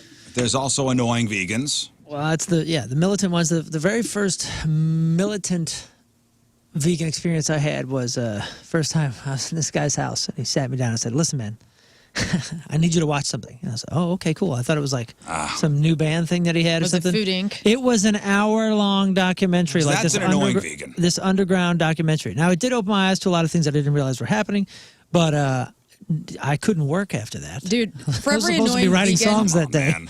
every annoying vegan, there's one annoying carnivore who's like has Yeah. meat hanging from their earrings and stuff. Like, so She's right. There's a It spectrum cancels- of like Lady annoyance, so Gaga. don't be putting it all on the vegan. It cancels itself You out. meatheads This are is on the weirdos vegans. too. Oh, no. yeah, you're wrong. She's right. It does. There. For, I got an inner it's tube one full of for one. bacon. I'm going down the river. You guys can. We suck don't it. talk like that. It's a 1-to-1 ratio, though, dude. You're right. It's just don't like, talk like you know that. what it is? It's Rules, like man. everything else. The extremes on both Yes. ends suck. Yep, The exactly. 10% on each end of the spectrum are awful. Well, headline, I let my nephew eat meat while his vegan mom was away. Now she's furious. Okay. 36-year-old uncle, cool uncle, has sparked some outrage after being accused of trying to undermine his sister and how she chooses to raise her son. I'd The say uncle? that's pretty uncool. The uncle took to Reddit to explain what was going on here. I asked people to weigh in, kind of a sticky situation. Oh, see, when I read you the headline, you just jump to conclusions, right? Just blame the meat eater. Just blame the meat eater. Say it again. Say it how you say I it. let my nephew eat meat while his vegan mom was away. Now she's furious. There's a lot of different factors in there's a here lot- you don't know about. There's a lot of judgment. Vegan mom. Maybe she just was like, yeah, we're a plant-based family, and I want to raise my kids a certain way, and how dare you bring Here's a your little meat background. stick to my Here's a little son. background. Please, A little unfurl. background. I'm going to unfurl this. I'm going to give you some background here. So, sister Rachel's 42, husband Frank 43, decided to go on a couples retreat for their anniversary over the summer. Rachel is this dude's only sibling, and her son is 15, his only nephew. He says, we live on opposite sides of the country. I only get to see them in person once every couple of years. So the kid goes to the uncle's house while the parents are away. Cool uncle. Rachel and Frank, the sister and brother-in-law, are very into veganism and New Age spirituality. Already off to a bad start. Mm-hmm. And she marries somebody who's named after a hot dog. He says, not my cup of tea, but no judgment. Though I usually eat a high-protein diet, I resigned myself to cooking vegan meals this week because Bennett was staying with me. That's nice. So the flight lands. Bennett gets off the plane. Let off some steam, Bennett. They watched a movie, ate some popcorn before going to bed. Next day, he takes Bennett to the grocery store to get some snacks and says to Bennett, hey, what do you eat? I'm going to accommodate. Mm-hmm.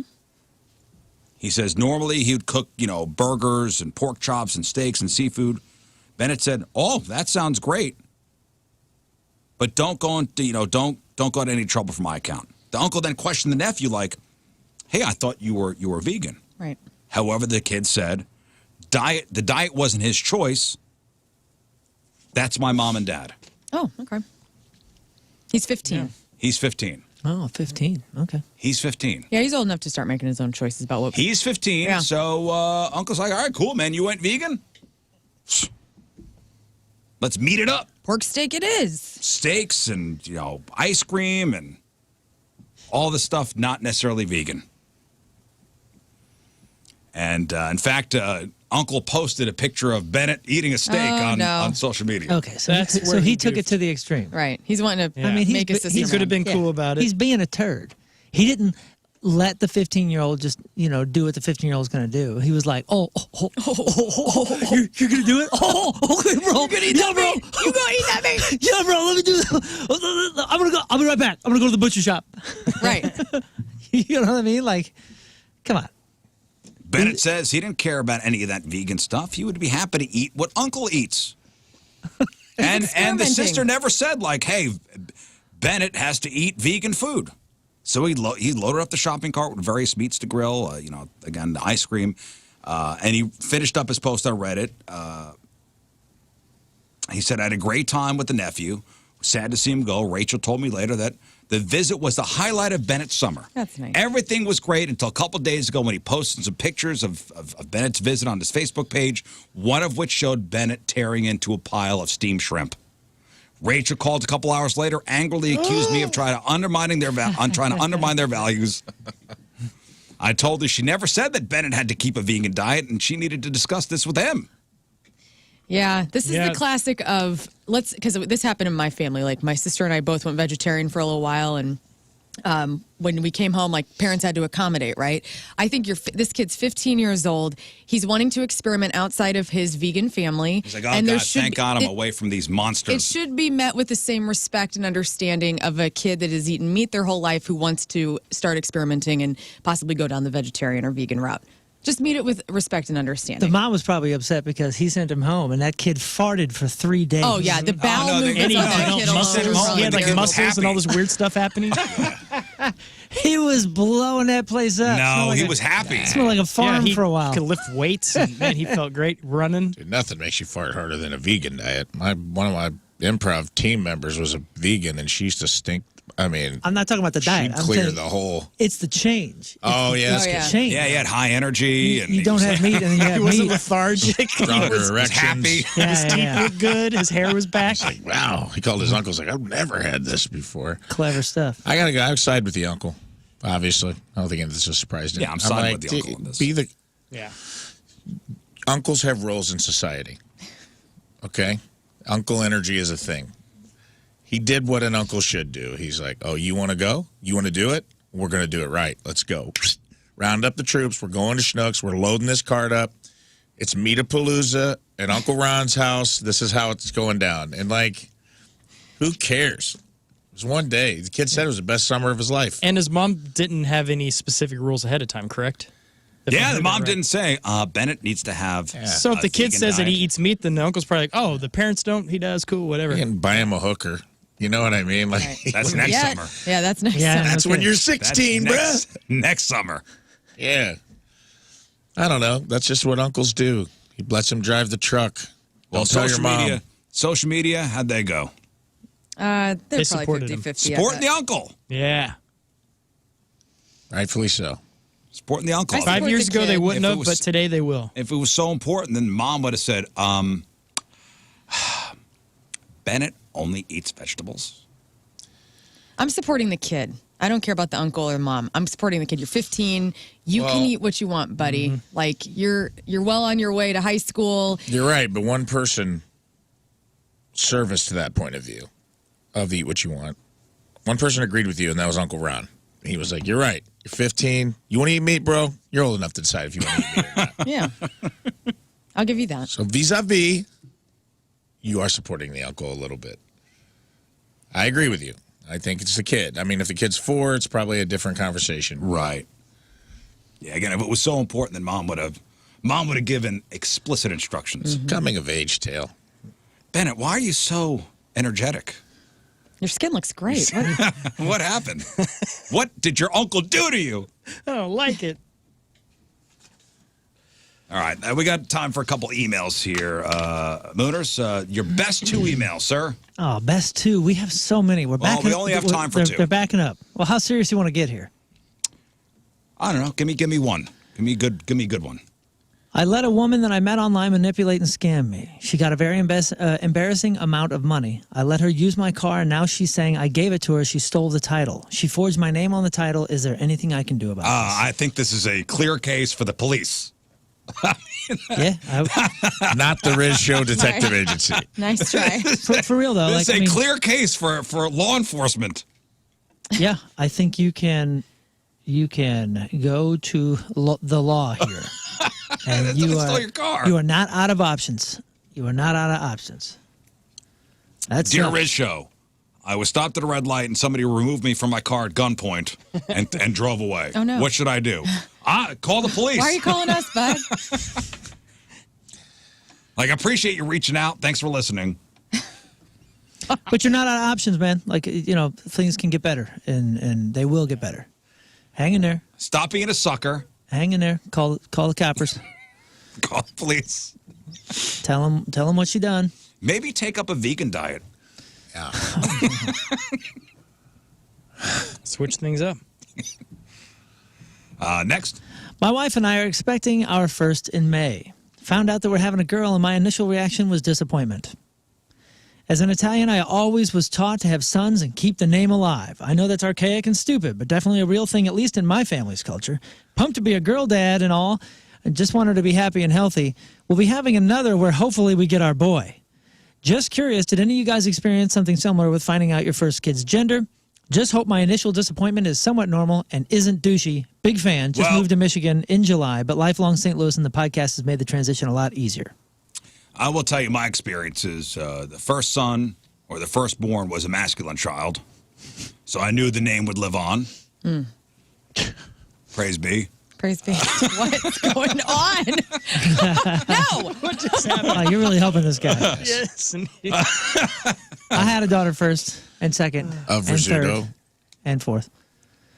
Yeah, man, I don't think it's wild to have your hope and then not have that happen and an initial what you think is disappointment.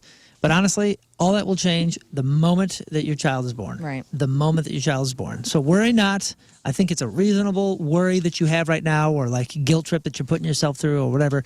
But maybe it's because you always just dreamed of having a boy and now you're not having a boy first off. And that's fine, man. The world works like it's supposed to work. And it's a blessing either way, and you'll find that out soon enough. Yeah, but I think that's a the fairly hippie normal way thing. of thinking about The it. hippie way, man. I full out just said that I think that's a fairly normal thing. No, if it you've isn't. always wanted a girl and you find out you're having a boy, Yeah. of course you're like, but I mean, somewhere. I was convinced that I only made boys. And the second kid, I'm like, it's a boy. We don't even need to go for the test. And there she we was. we don't even need the test. This firstborn? Firstborn. Yeah. We don't need the test. I said think we it's don't need lame. the test. What do you mean it's lame? I think it's just kind of lame to think like that. To think like what? Just be happy to be like. Yeah, of course. To be like, I get it, I guess, but it's like, well, just be happy that you're having a daughter. It's a cool experience. Also, as a daughter, who I was the last, so my maiden name was Colvin, and I was the last Colvin, and so I thought like kind of long and hard about, am I hyphenating my last name when I get married? Am I keeping it, whatever, and am I putting it as my middle name? And I let it go, and it's okay. And everything's fine. Yeah, sure. After the family's disappointment, I get it. Yeah. She is Colvin. Everybody, no, excuse me. Everybody that would be disappointed is dead. So. Oh, good. All is well. All is fine. Long live Colvin, last of her name. No, I said Mother to of my dragon. wife, this is just a format. Fine, we'll go to the gynecologist thing as a formality. We'll do the test For the second one. For the second one. Yeah. And I'll never forget when they put the jelly on the belly. Yeah. And they do the wand thing. Ultrasound. The ultrasound thing. I was paying attention. Okay. Yeah. There you go. What's that? And I said no balls. Do you guys want to know what it is? I go, it's a boy. There are the balls. No, those are fingers. No, Mr. Riz. I just trusted my grandfather. Who always said to be a tender lover because if you bang too hard, you knock the balls off of it. And Yeah. I was like, oh, okay. That sounds like science, Grandpa. Thank you. That's a good call. Thank So you. there are the balls right there. No, you're obviously not a technician that knows what they're talking about. You guys are having a girl. And I, hand to God, everything went black. I love this. Everything, like I was seeing above myself. That's awesome. Like my spirit left. It came back right away. Like, and I wound up like blacking out for a second and leaning up against the wall because I was convinced we were having another boy. Right. Convinced. This was Junior.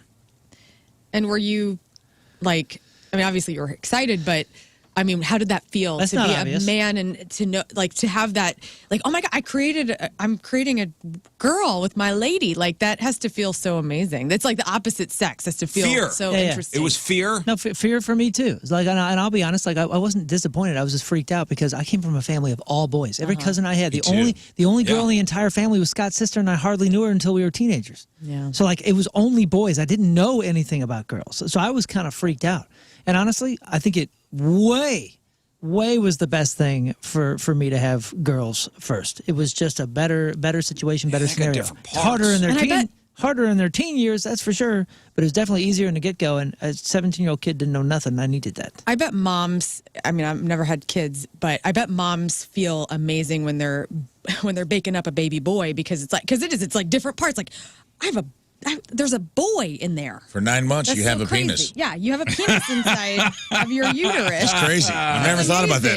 Amazing. Yeah, I think, and depending on the sensitivity of the mother, I think you can actually have like different sort of pregnancies depending on girl or boy because of the hormones of the boy, right? Yeah, I've heard that too. Yeah, like from women, I hear they get sicker with girls. Oh, Did you guys ever have like an aunt that put like a pencil on a string?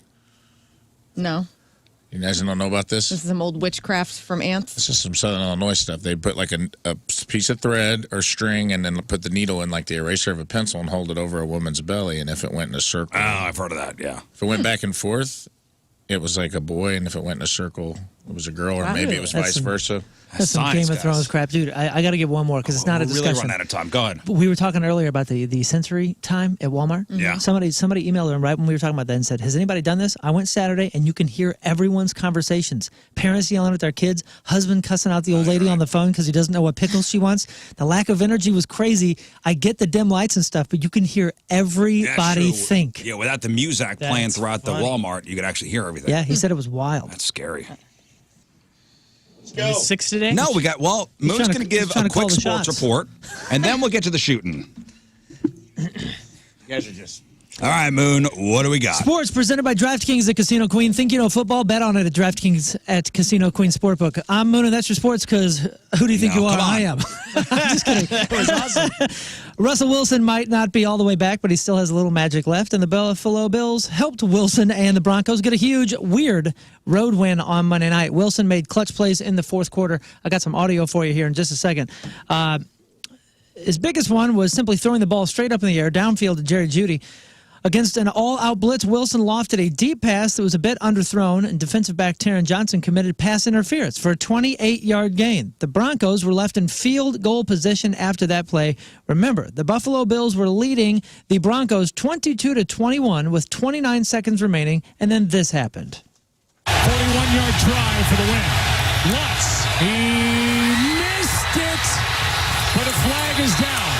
12 men on defense. 5-yard penalty. Wow. Still fourth down. And this will move the ball inside the 20, and it becomes a 36-yard game-winning field goal attempt by Will Lutz. Good snap, good hold. Kick, perfect. And the Broncos have come to Buffalo, and they're going to leave with a win. Yeah. Wow. Thank you, Joe Buck. Idiots. So if you missed that, Will Lutz missed wide right, which seemed to end the game, but the Bills had 12 men on the field and were penalized again on a night that the Bills made multiple mistakes. That one is totally inexcusable. And Lutz knocked it in on his second chance, and the Broncos had a 24-22 win. Keeps Rafe at the bottom. We lost by 6 from what my math says. All of us lost because everybody on both teams had the Bills. I'm Moon, that's your sports, because doing the bull dance, feeling the flow, working it, and now let's shoot it. Let's get to the shooting. Here we go. Where'd the gun go? Where'd the gun go? It's right over here. Where'd the gun go? So Rafe's got 3 shots coming to him. Yeah. You better move out of the line of fire there, Lern. Let me get out of the way. I'm making it hard on him today. Let's stick that tushy out. Yeah, make sure the shirt's up. Moving target. Ready? Aim! Fire! Oh, there's one. There we go. Shot number 2. Ooh, that's number 2. He's shaking his butt. It's going to be hard to hit. You got 3. I got 3. You got to give me There's another 3 shots. The guy gets 3 shots. Yeah. Yeah. Hang on. Yeah, there's a third one coming. Third one on the way. I'm glad that we got to drag this third one out, though. That's very kind. Oh. Okay, here we go. Ready to go. Rafe, stay still. Oh, man. How'd it feel? Hurts me. Gosh, I hate this. Why is he crying? All right. Week 10 in the books officially. We'll take one final break. We'll come back and wrap her up. Right. That is it for us. Thank you all for tuning in. Donnie Fandango is next. Today's podcast is titled SteveO's Pieces of Meat Over Our Head. Yes, and thanks to Stevo. Congratulations to Stevo for putting out that special. It's called the Bucket List Special, and you can find it at SteveO.com.